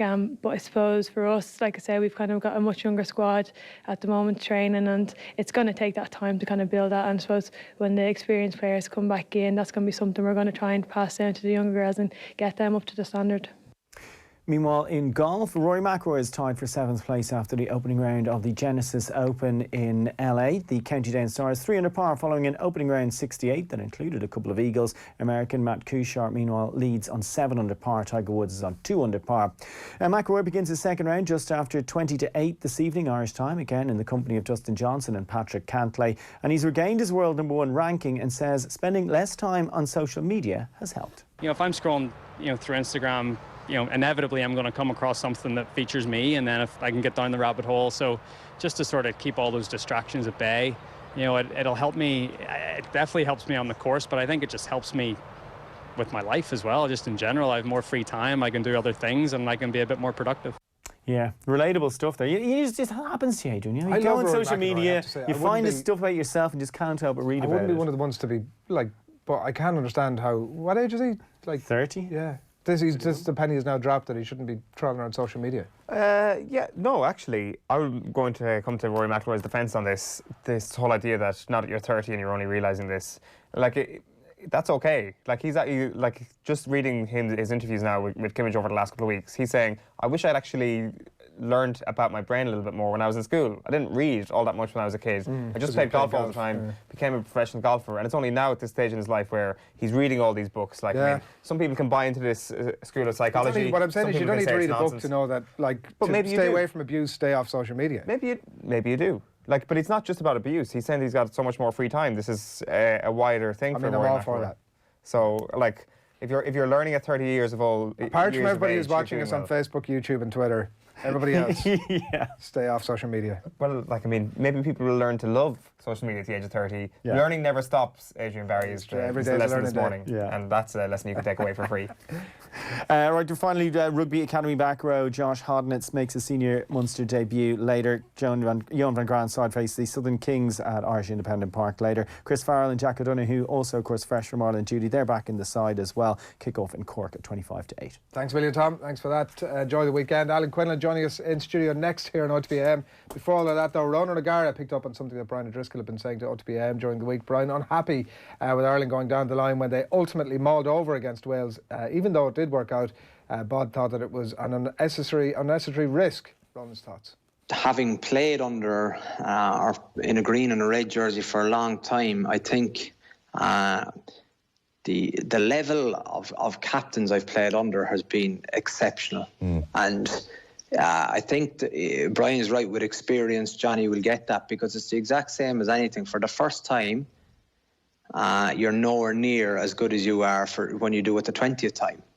That's what experience means. So putting yourself in different positions and coming out with a potential better result than the position you were in day one. I do not have a black and white rule as it of a coach. I think an awful lot of it has to come down to the feeling of that moment. But like there is absolute. If you know what I mean, you it's not because you fancy kicking to the corner to have a maul. You'd want to have a little bit of a bank of evidence to we go. So, 78% of the time when we kick to the corner, our maul gets us over to score. That would be discussions from kind of your performance director to your pack leader during the week in terms of that can be fed to the captain, as opposed to, I've got a hunch here. Sometimes a hunch is very important too, because it's actually... for that 120 seconds in the lead up, you have your momentum, you have the foot in their throat. We have them here, lads, I can feel it. Then you go, but sometimes you can get carried away. And I suppose the brutal example of that would be England in the last World Cup against Wales, when a 3 points was as good as a try for them. So it's every situation, I think, is very, very different. Yeah, you can check out that full piece with Ronan O'Gara up on offtheball.com. Alan Quinlan, good morning to you. Morning, lads. Did you have any idea that he was... Did you know Ronan was associated with Adidas? Did you know that? You could guess it maybe but... I mean, it was just something subtly plus he there. put on a tweet you're talking about social media. He was thanking Adidas for all the a lot of gear, the free gear a week or two ago. Right. So, yeah, he's big white Adidas top on him. If you heard that, we were chatting about social media just before you came in, and Rory McIlroy was saying that the penny has dropped, that he suddenly realised that not trawling through social media to pick up on the abuse. Eoin is endorsing the idea that, listen, and maybe he's absolutely bang on the money, that it doesn't matter whether he's 20 or 30 or 40, he's made the realisation now, and the best thing he can do is stay off it. Yeah, it's divided opinion, hasn't it, social media, and for some of the rugby players I've seen, there's been certain kind of moments where they've agreed that they won't go on social media or post anything before games and during tournaments and stuff. Yeah. A couple of days. And it's right, because certainly after a match, if you have a few beers on board, it's the wrong time to go near it. But it can have, no matter who you are, it can have a negative effect on what you... we all want to hear nice things said about us. Some people say they block it out. It's like players over the years I've heard saying, I never read the papers. You mightn't read them, but you hear some of the negative stuff, and it can have an effect at times. And do you find, as a pundit, you almost have a rush of blood to the head after a game and you have to stay off your phone a small bit before taking to Twitter? Sometimes, yeah. I'll have a look and see, and I think I find Twitter, I'm on Instagram but not active at all, and the same on Facebook, but I like Twitter because I like seeing the reaction of other people and reading other people's opinions on the game and stuff. And inevitably people send me messages sometimes, say, I got a few last week saying that I was quite negative and moany and stuff like that. So. But yeah, Irish people love to analyse the analysts. And yeah, right look, it's amazing because most of the people, I never mind constructive criticism or someone actually genuinely saying, look, what you said there was wrong.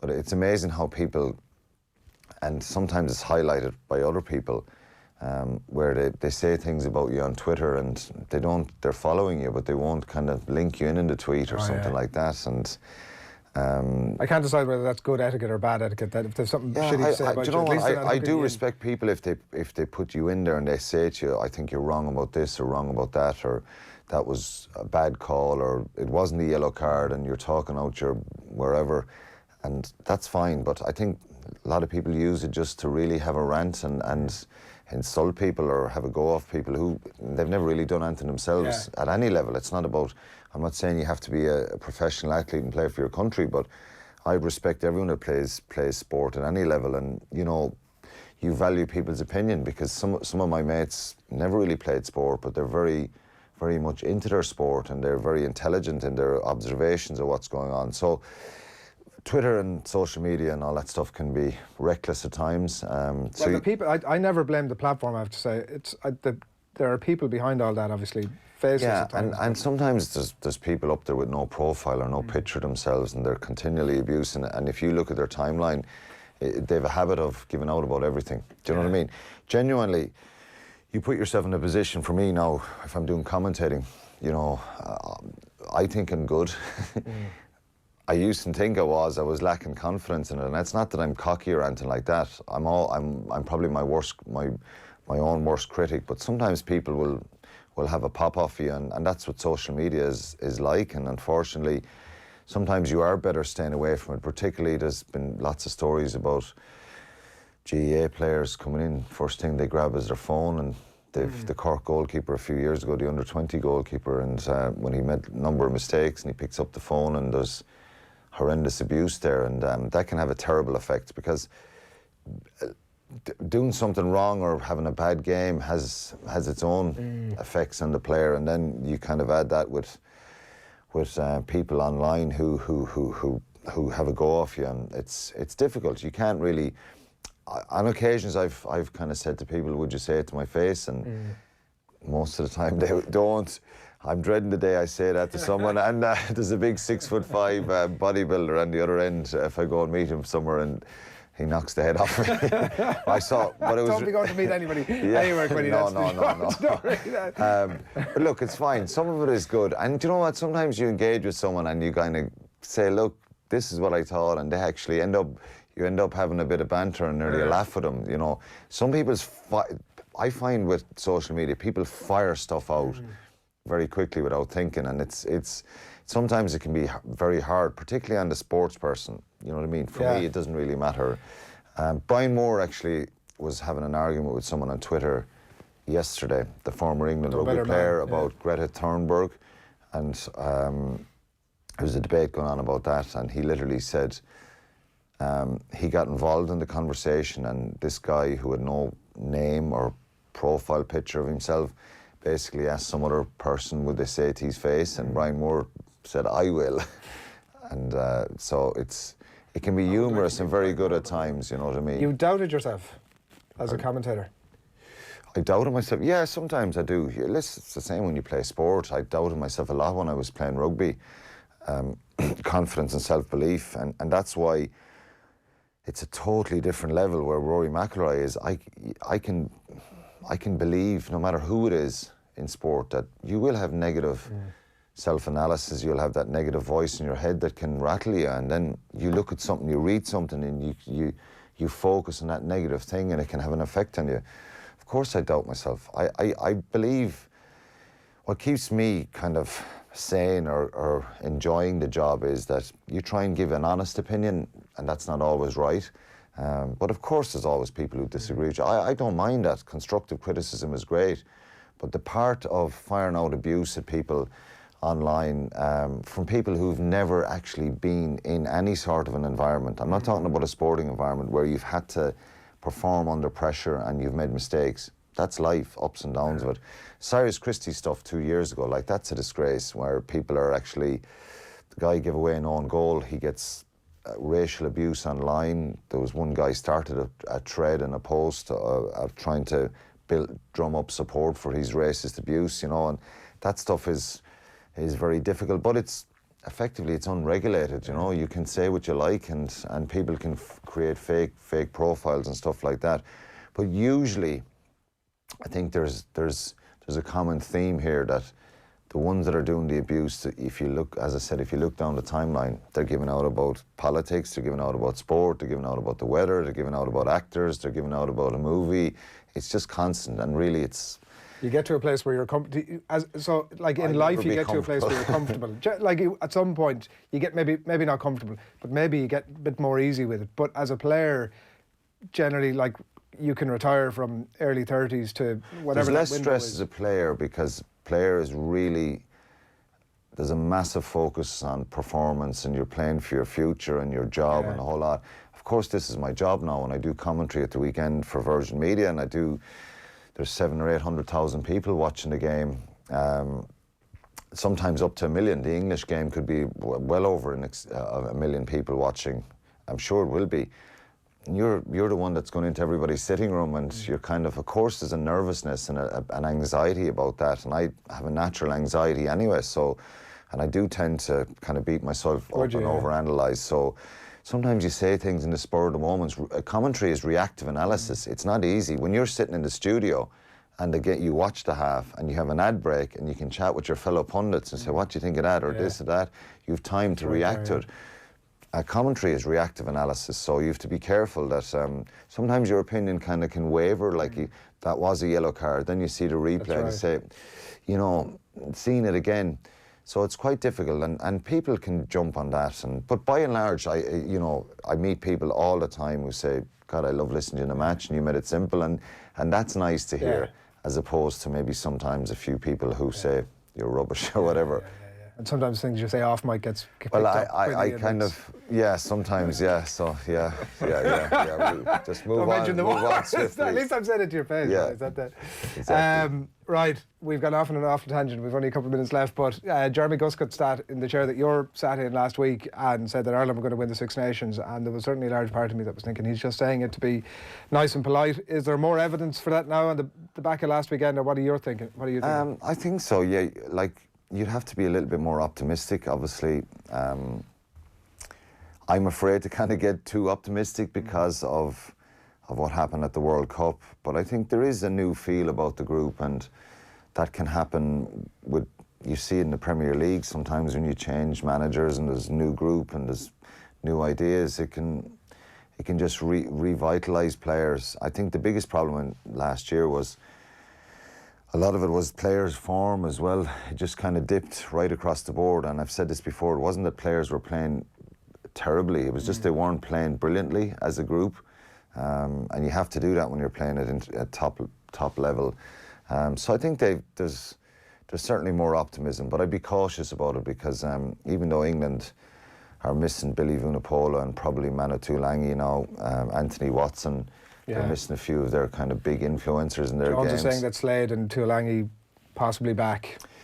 Yeah, well, for any team in the world who could pick the likes of Tuilagi or Billy Vunipola, they just bring so much power. I think that the challenge for Ireland going to Twickenham is probably that intensity and power that England trying to kind of smash teams, and they've always tried to do that with their size and their power. So if Ireland can do that, I think they can take a lot out of the Welsh game. They need to be certainly a little bit more ruthless and take their opportunities and build more pressure. They've been, the first two games probably turned over the ball a little bit too easily at times. So they're working their way back a little bit. I wouldn't get too overly excited about it, but I'm certainly think that they have a good chance in Twickenham, there's no doubt.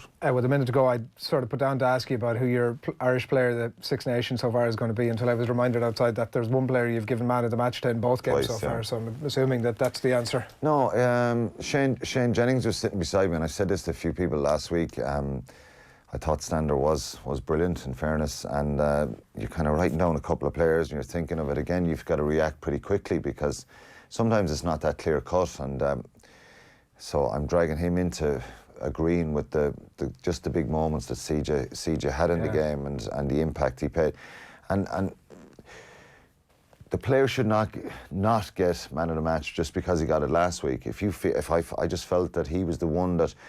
And of course, I've my decision made when Andrew Conway scores a try. So he would have pushed him close. Again, people don't realise that. You've got to try and get something over to the director pretty quickly, because they've got to get it to World Rugby and it's got to be announced and all that kind of stuff. So Andrew Conway scores a try about a minute, 2 minutes after we made our decision, and but I thought he was incredible as well. So Ronan O'Gara talks about Conway's form in his Examiner column this morning, that he's now beginning to fulfil the promise. Like as a schoolboy, everybody looked at him as what he's doing is making good decisions. It isn't just the speed and the energy he brings, because he's 100% all the time. It's just making good decisions, putting those little grubber kicks through, just tracking on the inside, making good runs with the ball, and his overall game defensively very strong. Good read a couple of times coming out of the line to make those tackles. So he's been superb. But I think right across the board last week there was a lot of big performances from the team.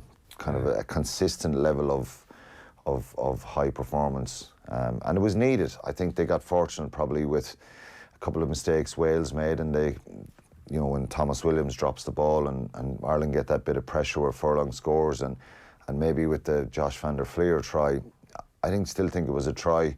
I heard Dricko during the week saying he probably should have kicked it post, but there's a different feel about them. I think they seem to feel good about themselves again, and Robbie Henshaw I thought was brilliant until he went off. So very well, yeah. And with a back three, if you have Larmour, Conway, there's a real buzz about them every time they get the ball, So I think Jacob Stockdale needs to play better. He still has that potential to score lots of tries. And is he one player that you'd look at that could actually be removed from that team now? Well, he needs to be more active and probably get his hands on the ball more, because he's an incredible finisher. But he hasn't scored a try for a while yet, and for Ireland, and with Earls and Addison, and they're kind of pushing him hard from behind as well. So it's kind of, there's a fair bit of pressure coming from behind with a number of players there. But the back three is pretty exciting. Yeah, all right, and an exciting game that we'll look ahead in your company next week. Enjoy the weekend. Thanks. Thanks for that. Adrian. Alan Quinlan, as always, on a Friday morning. It's 9:02 on this Friday. Eoin and myself back in a moment. OTB AM. This is OTB Sports Radio. The Six Nations Championship has arrived, and there's only one place to hear the biggest names in rugby every day of the week. This is OTB Sports Radio. Brian O'Driscoll. The evolution of Ireland probably wasn't to the same degree over that period of time. Ronan O'Gara. What is a team player is backing your game plan, but also backing your instinct. Keith Wood. We just turf that bloody thing in the bin and never speak of it again. Alan Quinlan. I'm kind of sick of listening to him saying, it's because they're the biggest playing pool in the world. The best analysis from the legends of the game. OTB Sports Radio. We'll also have reporters at every match across the men's and women's Six Nations, post-match reaction, and Eoin Sheahan will be meeting the people. I fully believe that the Irish team lost because they want to go on the sesh in Japan. Sesh! All the way! That's the Six Nations Championship on OTB Sports Radio. American Football 101. On Off the Ball. With the Aer Lingus College Football Classic. The Kansas City Chiefs quarterback Patrick Mahomes was crowned Most Valuable Player at Sunday night's Super Bowl. The New England Patriots Tom Brady holds the Super Bowl record. Brady was crowned MVP on 4 separate occasions. American Football 101. On Off the Ball. With the Aer Lingus College Football Classic. OTB AM. Brought to you by Pandora. Find the perfect gift this Valentine's Day. And at 9:03, timely reminder that it is Valentine's Day. If you haven't got yourself sorted, here is your reminder to do just that. It isn't too late. It is Friday the 14th of February, though, Valentine's Day. And all this week in OTBAM, we've been partnered up with Pandora to solve all of your needs. Not too late to save the day. If you haven't bought for your loved ones just yet, you can find the perfect gift this Valentine's Day with Pandora. And we're here to give you a guide to some of the great options. You can check out pandora.net for all of those details for your complete gift guide. Myself and your resident OTB romance correspondent went to Pandora in Grafton Street this week to find out what it's all about.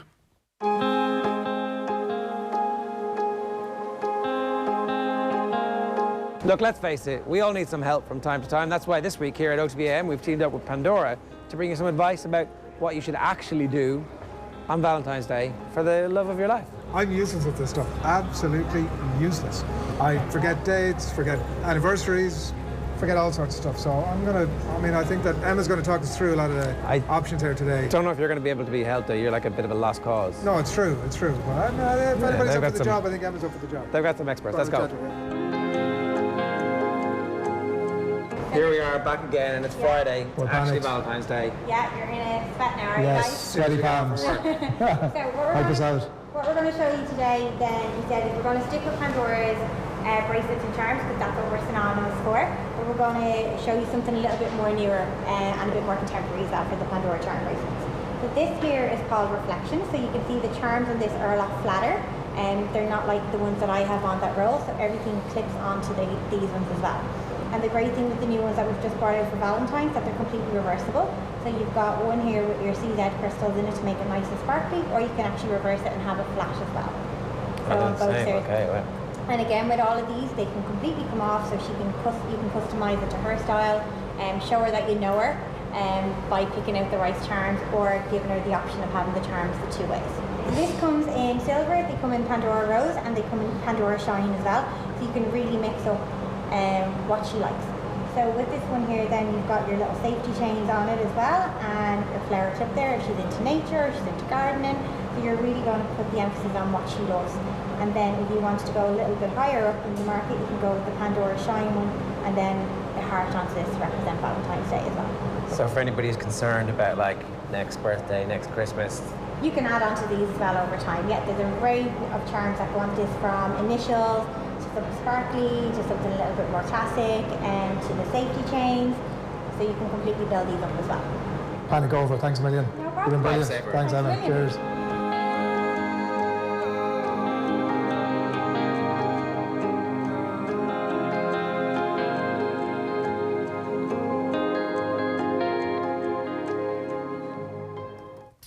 Yes, hopefully that was of some use to you. And if you want to show her that you know her, you can just head along to pandora.net, check out the hashtag Pandora Valentines for much more information.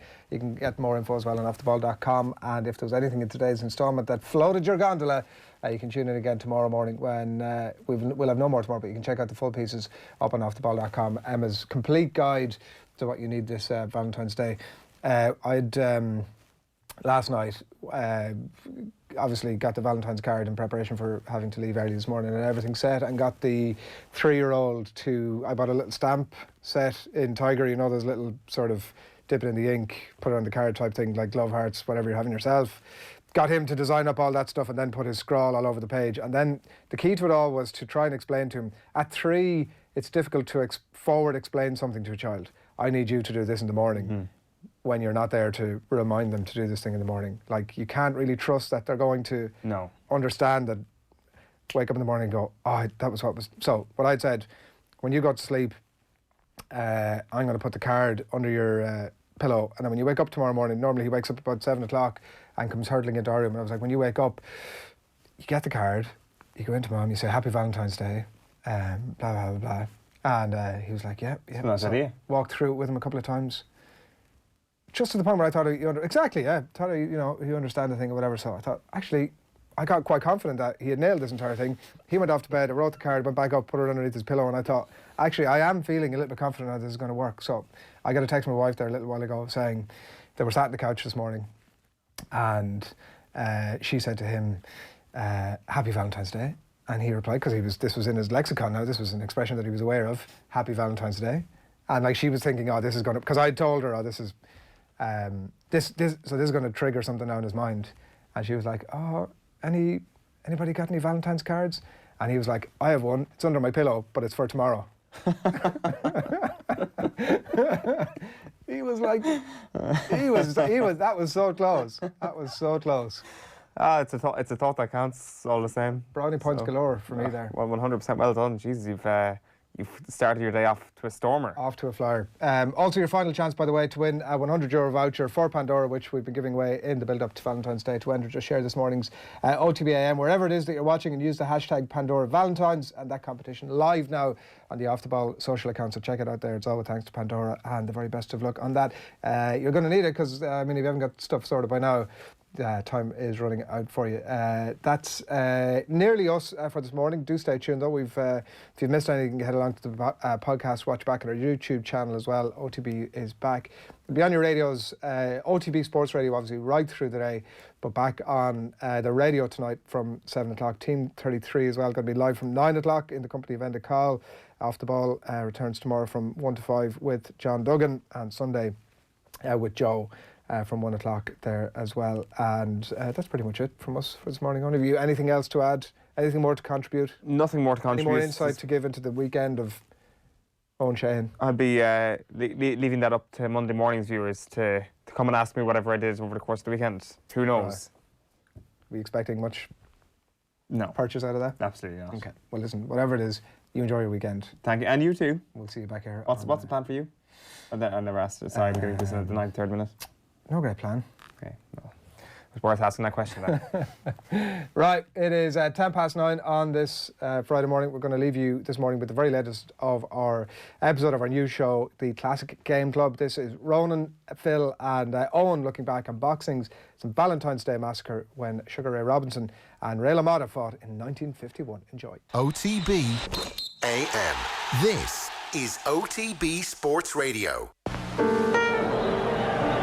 Ladies and gentlemen, the International Boxing Club proudly presents 15 rounds of boxing for the World Middleweight Boxing Championship, sanctioned and under the supervision of the Illinois State Athletic Commission, ring officials assigned by same, wearing white and black trunks, weighing 155.5 pounds, the world's welterweight boxing champion, Sugar Ray Robinson, wearing black and white trunks, weighing 160 pounds, from New York, the world's middleweight boxing champion, Jake LaMotta.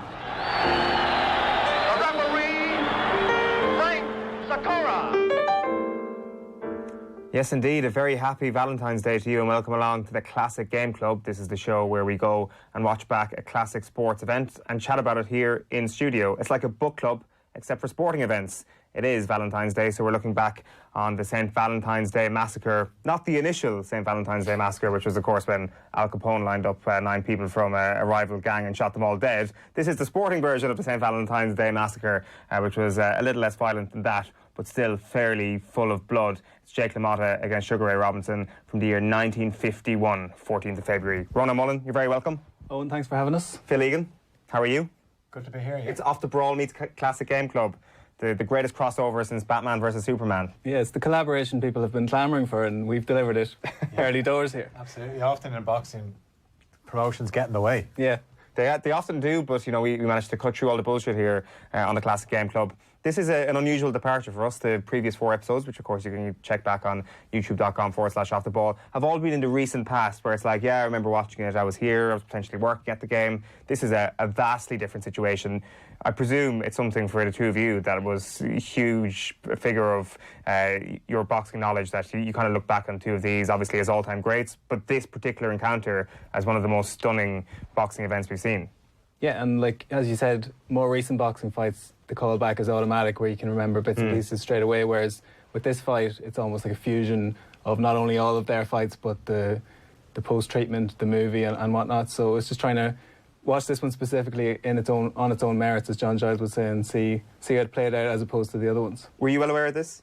I was, but I'm not one for going back watching a load of classic fights. Obviously, you know, from an early age when I started watching boxing, then a lot of those fights stay in my mind. But, you know, you have to go back and watch certain fights. I know it's something that Andy Lee has talked about with us before, where, you know, he would have watched fights back with Emmanuel Stewart, and how amazing that must have been, where you're looking back on classic fights and you're getting the thoughts of a legendary trainer. So it's certainly a fight, if people haven't watched back, it'd be well worth watching back. And I think it definitely stands the test of time. It's still a classic fight. Big time. We will tweet out the link for anybody who wants to watch this whole thing back. Just to set the context for anybody who's coming to it totally unaware, I think this is the pinnacle of one of the greatest rivalries the sport has ever seen, that sport in total has ever seen. So this is the sixth and would end up being the final face-off between Sugar Ray and between Jake LaMotta. They hadn't fought for some time before that. Robinson, was he widely considered as the GOAT going into this? I'm sure the record spoke for itself, that you're witnessing true greatness. Certainly, in hindsight, it just gets hammered home because people's records get diminished as the decades go by in boxing. Beaten once ever at this point, and it was by Jake LaMotta himself, which was in 1943. So 5 years between this fight that we're talking about today and their previous fight. Sugar Ray had won that by decision, which I think is going to be an important part of this, because this was not just a revenge mission for Jake LaMotta to try and beat Sugar Ray Robinson on this occasion. This was a huge task for Jake Robinson to actually knock Jake LaMotta out. Famously, had never been downs to the canvas at this point. It's something that I presume Sugar Ray Robinson had a huge desire to do. So the chance was there for him to knock him out as well as that. That is the context between the two fighters. But there's a couple of other things here, lads, that kind of pops up. There is Sugar Ray Robinson and the situation with Jimmy Doyle and having the dream about killing a man in the ring and then subsequently doing so. That must have haunted him for years after this, that he finds himself in what becomes a massacre in the ring where he is pummeling a guy. So I think this is a really important part of the context. And then in a wider sense of things, it's about television. It's one of the first internationally broadcast boxing bouts we have. So there's a lot going on here. The fight itself is amazing, but then it has all this lore around it as well that just makes it this iconic moment for sport. Yeah, the fight that predates this that was of similar notoriety was the Joe Lewis, Max Schmeling, and everything that went with that. That's the most listened to radio broadcast ever. But this, as you said, pervaded a whole new audience with TV, and you can see sort of the quirks of the TV broadcast where the commentator's probably not speaking as much as we might anticipate these days. There's unbelievable action unfolding and he's just sort of letting it happen. But yeah, it was just the background to it is incredible. The fact that they'd fought so many times. Rivalries, by their very nature, you think there's a bit of nip and tuck. Sure. You look at 6 fights and you presume, it must have been 3-2 or something coming into this. But it was actually more like a Mayo-Dublin rivalry where they were always quite close, but Dublin ultimately won most of them. So this one, the 4-1 tally doesn't quite do justice to how close this rivalry was. There's a great TV show, The Way It Was. I'd never heard of this before. It was a television show that ran in the mid-70s on KCET in Los Angeles. So basically they got the two guys together in the mid-1970s, Robinson and LaMotta, and here's what they had to say about how the fight came together. Well, that was a good round one. Jake, how many times did you fight Sugar Ray? I fought Sugar Ray so many times. It's a wonder I don't have diabetes. Jake, I got a question for you with Robinson. Now, he had beaten you 4 times. How come you gave him a shot at the title? Well, we had very close fights. And he was about the only one around that I could make some money with. He was a top contender, top challenger. And it was an interesting fight. I wanted to prove to everybody that I could beat him. Unfortunately, I was wrong. Ray, were you surprised when he gave you a shot at the title? Well, no, I was happy because Jake never ducked anybody. You know, he didn't have to, you know. Yeah, he certainly didn't have to. He could take a punch better than anybody else, I think, ever in the boxing ring. We'll get into the moment of the fight in just a moment, but I just want to touch on something right before the fight, which might come up in a couple of other categories, and it is the theatre around this, which is rolling out former champions, current heavyweight champion is brought in at some stage. They come in, shake the referee's hand, shake both fighters' hands, which reminded me of the Jubilee team on All-Ireland final day, where you have the 25 years ago and the Offaly team is out waving to the crowd in Croke Park. This was basically it, except they just brought out a load of boxers and shook everybody's hand. I hadn't seen that before. When did that tradition actually die out of boxing? I don't know, but I think they should bring it back for Wilder Fury, where you get Holyfield, Tyson, Klitschko, Lennox Lewis, bring them in. Andy Ruiz, yeah. Yeah. Former champ. Let's get into moment of the fight. What sticks out for you? What is your number one moment? Moment of the fight, round 11. So it's LaMotta's last stand. The fight has developed a pattern similar to most of the other fights where LaMotta's pressing the action and Robinson is sort of on the back foot. picking him off. And there's a point I'd like to make on Robinson where the likes of Floyd Mayweather, who'd be seen as a master boxer and a technician in a similar mould, but he's punching to score, whereas you can really see Robinson's punching to hurt his opponent. And to your point earlier, he wanted to make a statement here and stop him. And in round 11, LaMotta, there's a little bit of gas left in the tank, and he catches him in his own corner and presses Robinson against the ropes, and he's just unfurling this unbelievable volley of punches. And you think this is his big moment to finish it. And Robinson visibly wilting, like for the first time in the fight, I would have said. And then it's just the measure of the boxer and the man. Robinson rallies back, and that's the determining rally in the fight, where Robinson basically breaks his heart, breaks his spirit. LaMotta gave him his best shot, and Robinson took it and finished the round stronger. And rounds 12 and 13, it was a foregone conclusion. What did you go for? I actually had the same one, and I honestly didn't consult with Ronan, because even watching the fight, you know it's a 15-rounder, and you're at around round 7, you're thinking, you know, they're approaching the halfway stage, and it's quite close. And round 9 and 10 is when Sugar Ray Robinson really starts to take control. And as Ronan said, that 11th round at the start, that's when Jake LaMotta, it's almost like the Hail Mary play.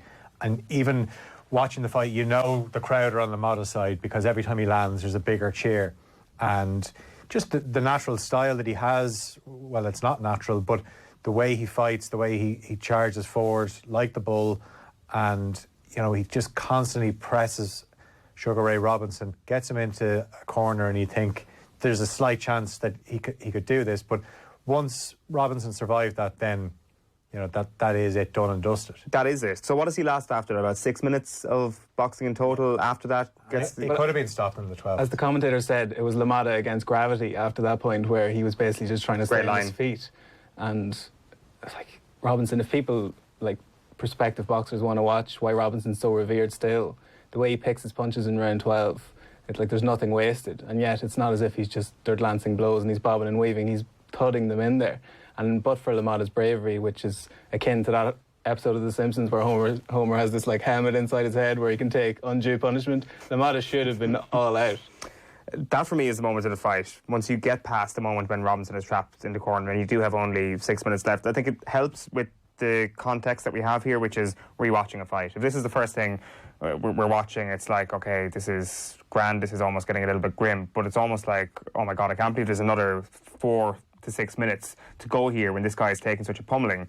Of course, you got to factor in the fact here that Jake LaMotta is a terrible human being, and you're watching him getting beaten up. Some people might say that's a fantastic moment to watch, but I think it's just lunacy. It is astonishing to see the beating he takes. Like, this would not be called the same Valentine's Day massacre up until this point. Like, okay, it was one-sided, and I think Robinson is clearly going to win this fight, but it's after this point that it becomes a massacre. It's a 6-minute massacre, it's a pummeling, it's horrific. Some people would say it's beautiful, but for me that's the moment of the fight. This is the moment where your kind of mouth is open and you're like, holy shit, boxing was a very, very, very different thing back then, and it kind of plays into the whole idea that Robinson had killed a man in the ring before. Like, this is a brutal sport at the time, and how LaMotta managed to live till the age he did as well. That's what surprised me the most when we started going back. I forgot that he died like the last day.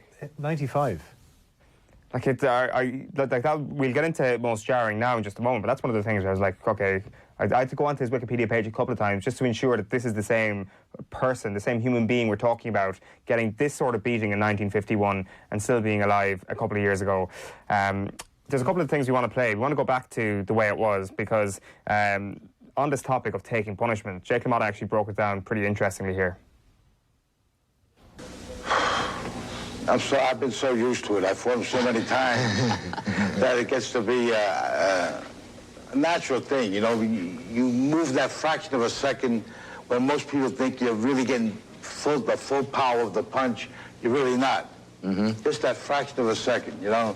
You know, a baseball player when he catches the ball. Yeah. If he holds his hand out, his hand's going to sting. Right. But if he moves with that ball, that's the same thing with a punch. If you move that slight fraction of a second faster than I could see, you lose most of the power of the punch.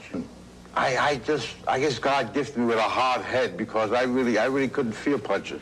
I conditioned myself many years ago that nobody could hurt me. self-hypnosis or whatever you might call it, but I really believe nobody could hurt me. You did it mentally? Mentally, yeah. Psych myself, whatever you say. I did it unconsciously, instinctively, I did it. And I believed it. And I went through my whole career where nobody ever hurt me. And I fought the toughest guys that ever existed. How much damage? You know, you look like you're taking some damage, too, in this fight. Everybody that fought Jake LaMotta took some damage. So that's interesting, the whole baseball analogy there, which would suggest that there was a technique to taking the damage he did. Like, what do you put it down to the reason why LaMotta managed to stay on his feet so long in all these fights? I don't know, it's almost as if he used it to his advantage in some ways. There's the fight that just preceded this against Laurent Dutoy, where this narrative could have been so different because he really pulls that fight out of the bag in the last salvo of the fight, 13 seconds I think on the clock, and the commentators used the term playing possum, where LaMotta's almost pretending to be spent and lulls his opponent into a false sense of security and then comes rallying back. So it's almost as if both psychologically LaMotta, it's playing on the opponent's mind that they know this guy can't be put down, and on the flip side LaMotta is also builds that as like a base camp where he knows he has the inner resolve that 15-round fight, he can pull it out of the bag at any moment. And he had his moments in this fight and obviously in the previous fights as well, but I think it's a physiological thing. He's just a freakishly built person. It has to be a mental thing as well, though. And from the opponent's point of view, it must mess with your head knowing that you can... And think back to the gloves, like how much heavier they would have been. So you're landing vicious blows and this guy takes them and keeps coming forward. It can break a lot of opponents. And I think what was interesting listening to Sugar Ray Robinson after the fight, when he's called over for his interview on the ring apron, he said, like, the game plan was stick and move early on, tire him out, and then later in the fight start to sit down on your punches and really land them. And it's something that came up in the commentary later in the fight, where he alludes to the fact that you can actually see LaMotta wincing when he's taking especially punches to the ribs, and eventually he's no choice. But the referees, sometimes we still see it in modern boxing, that because if it's champion, now this was obviously a meeting of the middleweight champion and the welterweight champion. We haven't even really touched on the fact that Sugar Ray Robinson was stepping up and LaMotta was struggling with the weight, and Robinson knew this. They knew that once this fight goes a bit further, then that's where we're going to really take it on. And LaMotta just obviously ran out of gas. But a lot of referees will give the champion, I know they're both champions, but someone like LaMotta, his reputation, will give them the benefit of the doubt to think, he's still standing. I'm gonna keep the fight going because he might have something left in him. Did LaMotta get his belt because of Marcel Cerdan dying in a helicopter crash or in a plane crash? So they were due to rematch, and then that tragedy happened. So, but he had become the bona fide middleweight champion. He was considered by all to be the best middleweight on the planet, which, it was very much a status thing or maybe a bravado thing to give Robinson this shot, even though he probably was the leading contender and also promised the best gate receipts and best money. So I think that was the reason why Robinson stepped up. But as Phil said, that's commonplace now, where the champion from a lower division will jump up and challenge himself at the next division. You see it through boxing history where that was not the done thing. This was very much an exception. Even into the 70s and 80s, Marvin Hagler was middleweight champion for a decade. He didn't... And no one was criticising him for saying, Marvin, you need to step up and challenge yourself at light heavyweight or whatever. He was like, no, I'm dominating this division. I'm quite happy to do that. So that now in 2020, you would be criticised if you spend that long in a division without moving up and challenging. So Robinson was before his time. Henry Armstrong, in the early part of that century, was very much the trailblazer in that respect. And Henry Armstrong, by no coincidence, was Sugar Ray Robinson's hero. So he just wanted to follow in his footsteps, and he did that. We're going to get into most jarring now. One of the things, and I think it's important that you mention that, going back and watching boxing from this era, if you watched any other sport from that era, it would be totally different. Granted, okay, it's different, 15 rounds, referee being a little less involved, you've got your camera people all along the apron of the ring. But other than that, technique-wise, skills-wise, it's a very similar game. It's so true. And sometimes people get drunk on sporting nostalgia. You probably know it from Kerry, where people talk about the team of the 70s, and just like physically and with the modern sports science, it's just unrealistic that team could be dragged and dropped into the current era and compete. Whereas you look at Sugar Ray Robinson, his physique, how slick he is, and it's no coincidence that the likes of Andy Lee come in here and wax lyrical about him. Yeah. You could literally take that exact fighter and plug him into the current division, and he would be totally cream fine. of the crop. Yeah. It's incredible. It's actually unbelievable. What have you gone for most young? I've already kind of blown my load here a small bit. Boxers coming into the ring, and the obvious one being the length of time that the fight was allowed to go on for.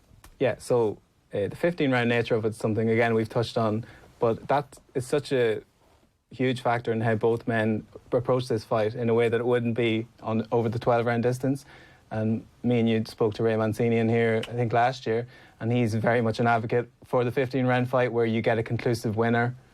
And as I touched on earlier, I think this fight never would have happened if it was a 12-round fight in the previous fight, because LaMotta would have been beaten conclusively on the cards. Only for he pulled that fight out of the bag, we wouldn't be sat here talking about this fight. So it kind of plays to the 15-round nature of things. And then the fact that the fight was stopped by the commissioner, Joe Triner, basically came up and waved to the referee, you know, he's taking too much damage here. Nowadays, it's strictly with the referee to make that decision. So I don't know whether that's a good thing or a bad thing that the entire livelihood of both boxers is reliant on one man in the ring, or should the doctors have more of a say? I know the doctors can give good advice and say if it's bad cut or something, they can advise. Yeah, they tend to do it in between rounds, don't they? Yeah, but in this instance, the people at ringside were basically saying he's taken enough here. What jarred with you the most, Phil? Yeah, I think watching the fight, it just kind of hit home where you could be watching a fight from the 90s. Yeah. Like, take the picture aside, the quality of the picture, because it's obviously in black and white. And there's a terrible colour version of it on YouTube as well. Do not watch that. No.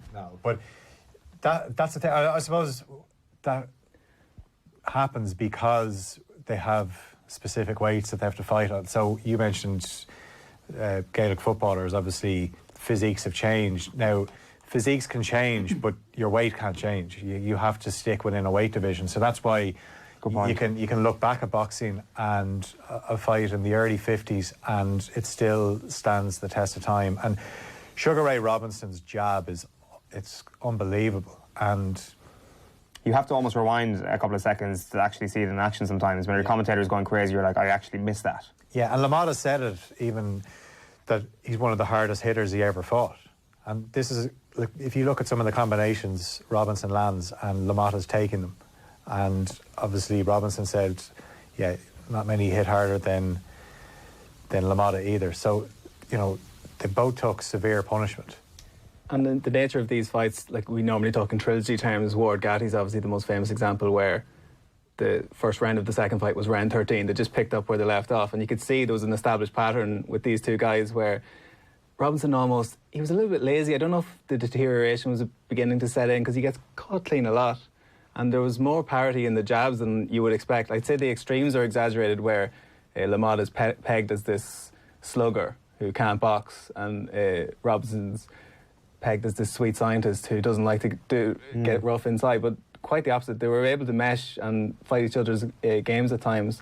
And yeah, that's interesting, because in that TV show from the 70s, like they say to Jake LaMotta straight up, yeah, you know, you were obviously the inferior boxer here. But you don't necessarily think that's true. You don't necessarily think he gets a fair crack at the whip when it comes to his innate style. Just the fact that you could see him, he's putting his own combinations together. It's not as if the commentator makes constant reference to him boring in, and that's obviously true. He's targeting the body and then trying to go upstairs. But he's putting clever things together. You're not going to catch someone like Sugar Ray Robinson that clean, that consistently, if you're not doing something right. He's seen everything at this stage, amateur and pro. So, yeah, I thought. Well, he had the reach advantage as well. Robinson has a 5-inch reach advantage. So, LaMotta talks about how he's just aiming for the belly. He's aiming for the body, and that was his plan. And it's just, even the way he kind of crouches over, and Robinson's posture is different. It looks like he's even got more than 5 inches in terms of a reach, but yeah, it's. I said, if anyone hasn't watched it, I'd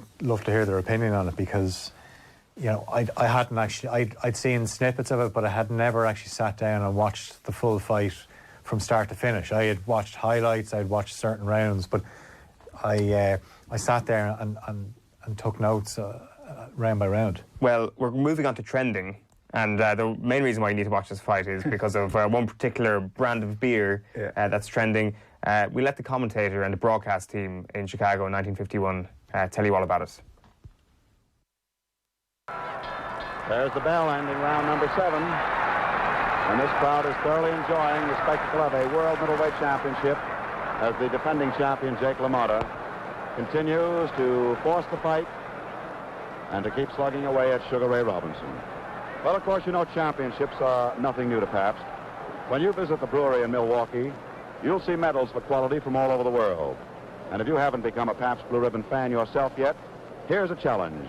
The next time someone says, "What do you have?" well, just tell them Pabst Blue Ribbon. Then be your own expert. Look at that creamy head.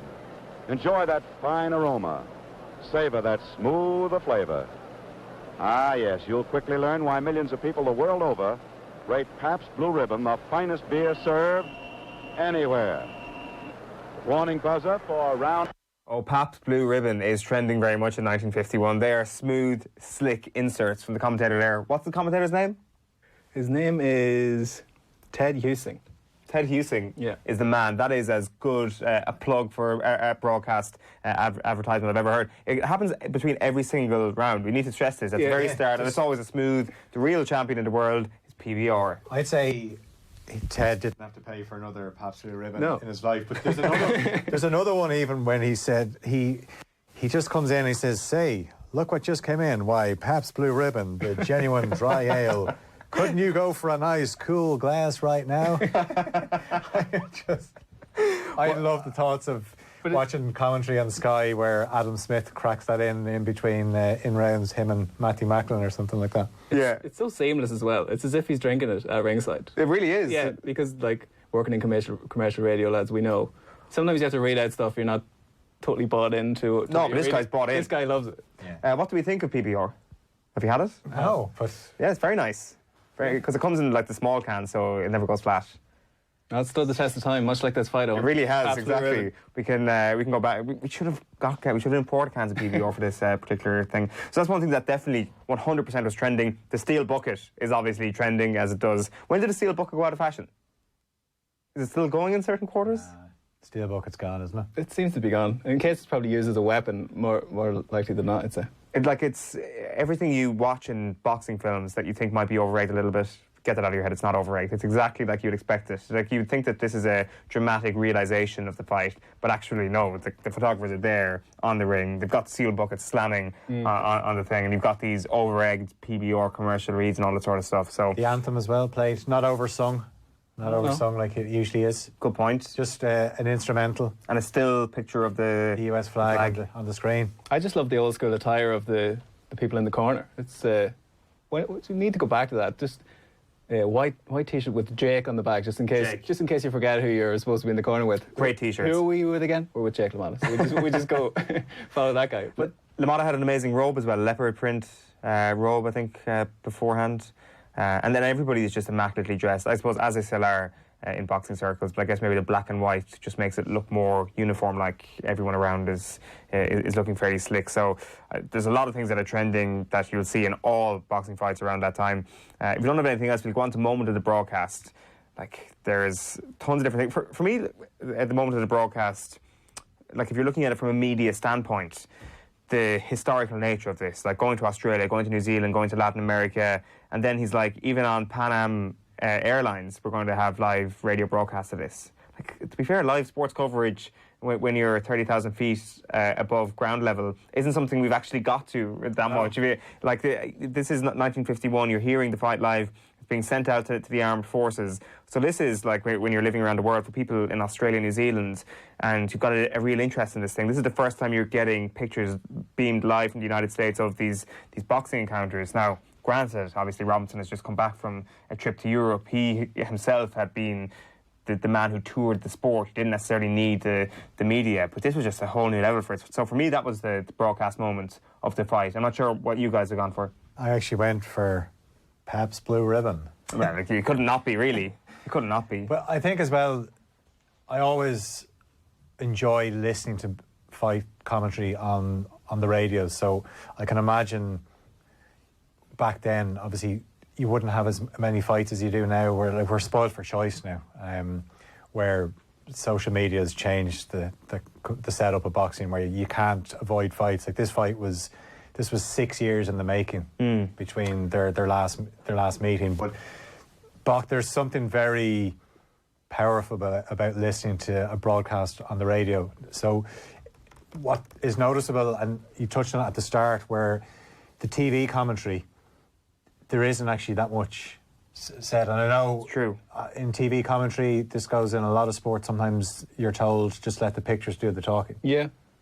No, it's that. The Pabst Blue Ribbon was also my broadcast moment, but I totally agree with this point that it's almost as if he was caught betwixt and between in what he should be doing, Ted Husting, where, like as Phil says, people aren't. It's such a new medium that you're seeing things, and he probably doesn't feel the need to describe, and yet there's such like keystone moments in this fight that go without any sort of narrative at all. If we were trying to cut clips to play for this, it'd be difficult because he doesn't really call some of the signature moments in the fight. It's very much a bit of editorialising. He does come out with some fantastic lines, granted, but I just find it so interesting that, and there's a fusion with the radio broadcast as well, where you'll hear at the end they're crossing over to use each other's interviews and things like that. So just the fact that the novelty of a TV broadcast to begin with, and how well it went together. Because with TV commentary, you know, they're ringside, so they're seeing things we can't see at home. Now, he does sometimes point out that somebody's been cut, but that's one thing. If I'm watching boxing now where I'm not at the event, you want to know what's going on. So you'll get a close-up, but in this version, you're not getting. You're really at the mercy of the commentator. But if you're ringside, you're going to see if somebody's after being opened up with a cut, or if they've got a bloody nose, and you know that will tell people. That'll kind of tell a little bit of a story of how the fight is going if somebody's been cut open. But yeah, it was very much a case of unknown territory.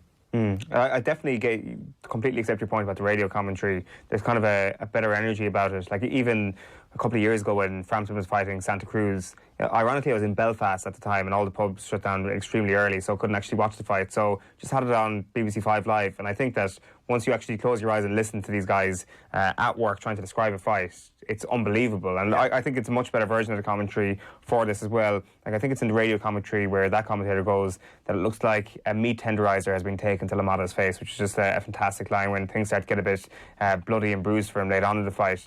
So that's our moment of the broadcast, which brings us on nicely to the reaction. So like for anybody who hasn't watched the fight, it's a fairly brutal end. The commissioner steps in, it's all done. Afterwards, Sugar Ray kind of walks over to the side, talks about his charity donations. As you've already mentioned, Phil, he talks about how he actually did it, what his game plan was to take out LaMotta on this occasion. And then we have the myth, or the supposed myth, around the end of the fight. Did this or did this not happen at the end of the fight? This, of course, is something that comes from Raging Bull, Scorsese's 1980 film. Did Jake LaMotta actually go over to Sugar Ray Robinson and say, "You never got me down"? Because it goes like this in the film. Have a listen to how it goes in the film.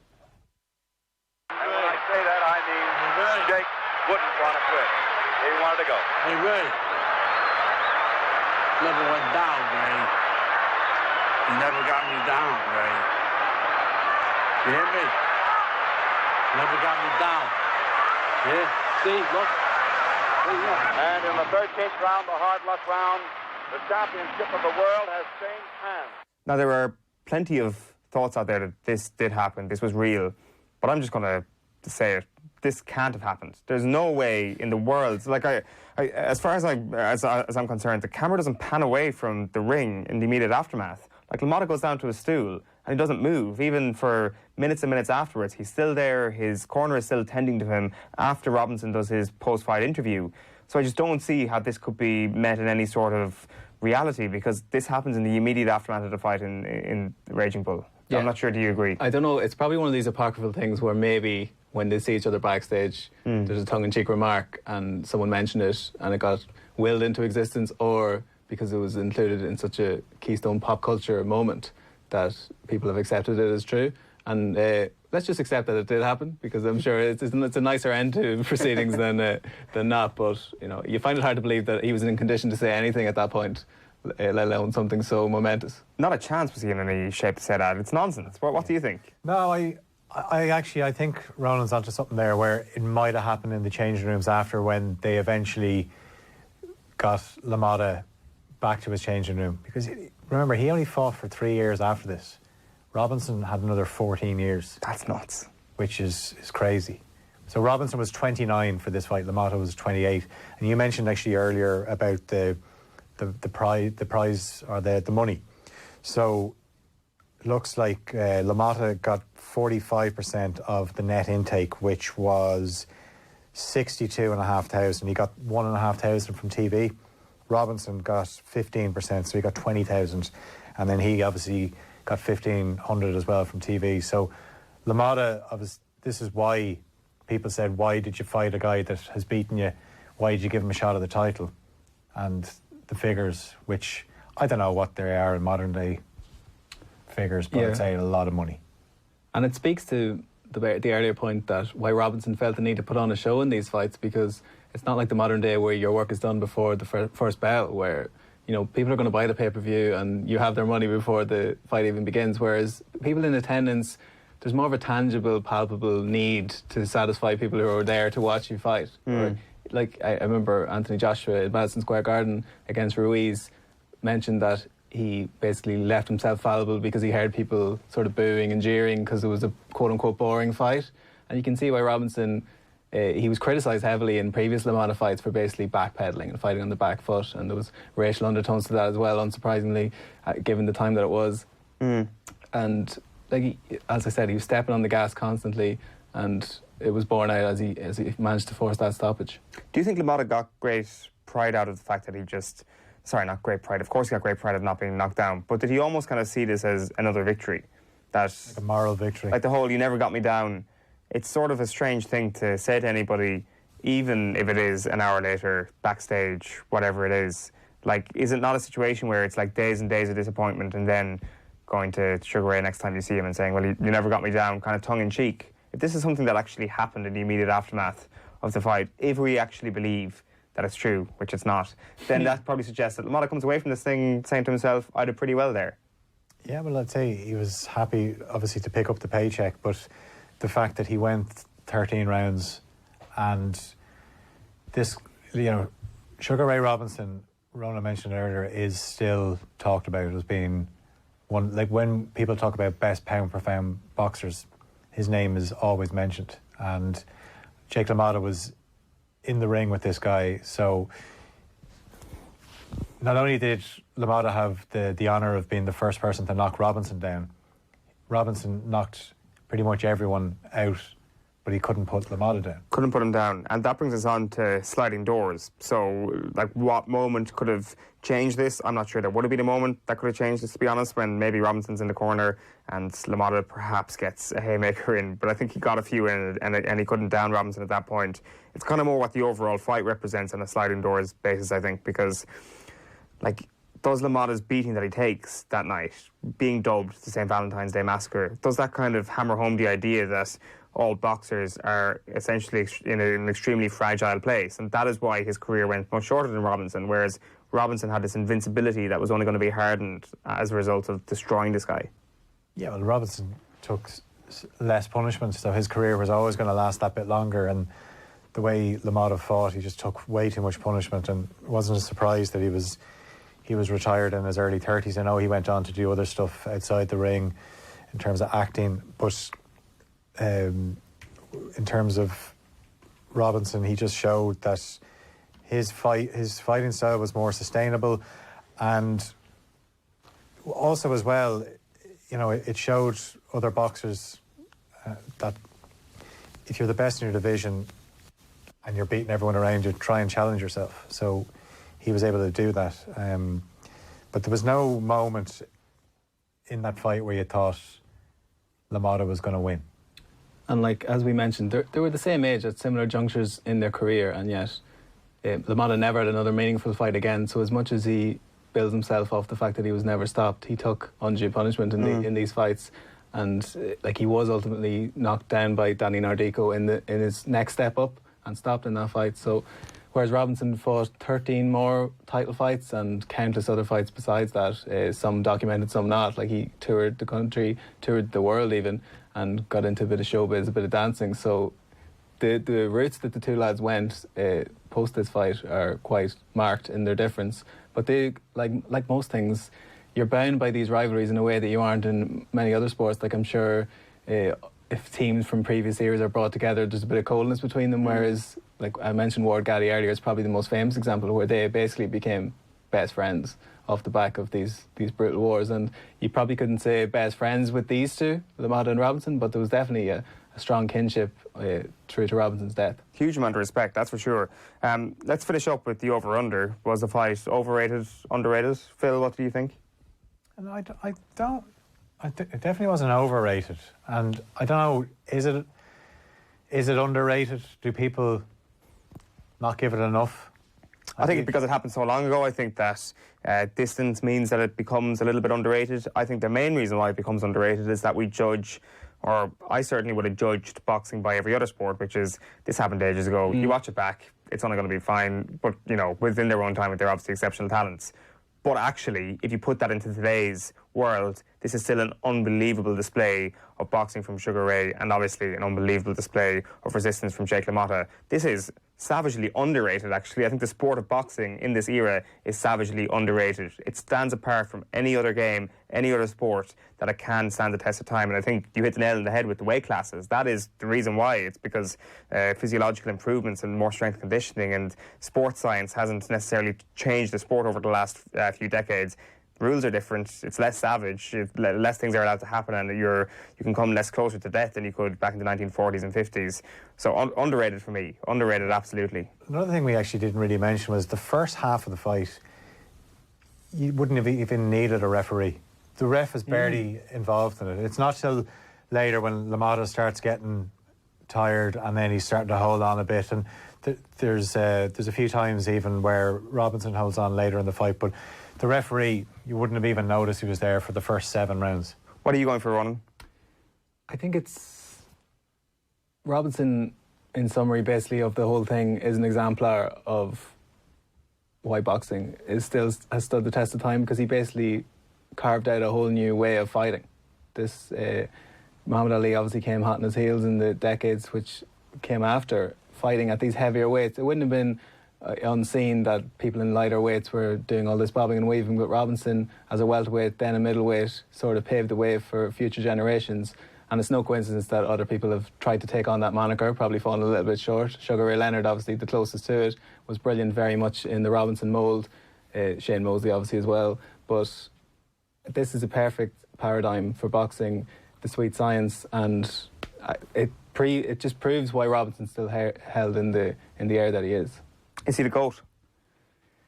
See, I always find this is a jarring thing for me, where we do tend to revere people from the past, and you go back and watch old World Cups and stuff, and you see like the pass-back rule, and you see people playing at walking pace, basically. But as we've mentioned in this is a drag and drop case where this is up there with Canelo Golovkin, which happened last year. It's fought at a similar pace. Every bit as ferocious, and the conditions at play are obviously different. Weigh in on the day rather than the day before. They don't have that much lead-in time. So with all those factors in play, this stands the test of time in a way that many sports or many sporting events of similar degree don't. So for that reason, I think it's a solid rewatch. Yeah, 100%, and I would agree with that. I think it is underrated. As I say, it is fully available on YouTube.com. If you want to have a look at the fight, a few different editions. You can watch it with radio commentary, with television commentary. If you want to watch back any of our other classic game clubs, you can check them out on youtube.com /Off the Ball. Ronan, Phil, thanks a million for popping in. You can check out Off the Ball, of course, on Off the Ball's YouTube channel. We'll be back next week with some more good stuff. I think we're going to be changing our attention to football next week. Bayern Munich against Chelsea 2012, because the Champions League is just around the corner. We'll chat to you then. Bye-bye for now. OTB AM. Brought to you by Pandora. Celebrate love with a special gift. Off the Ball 20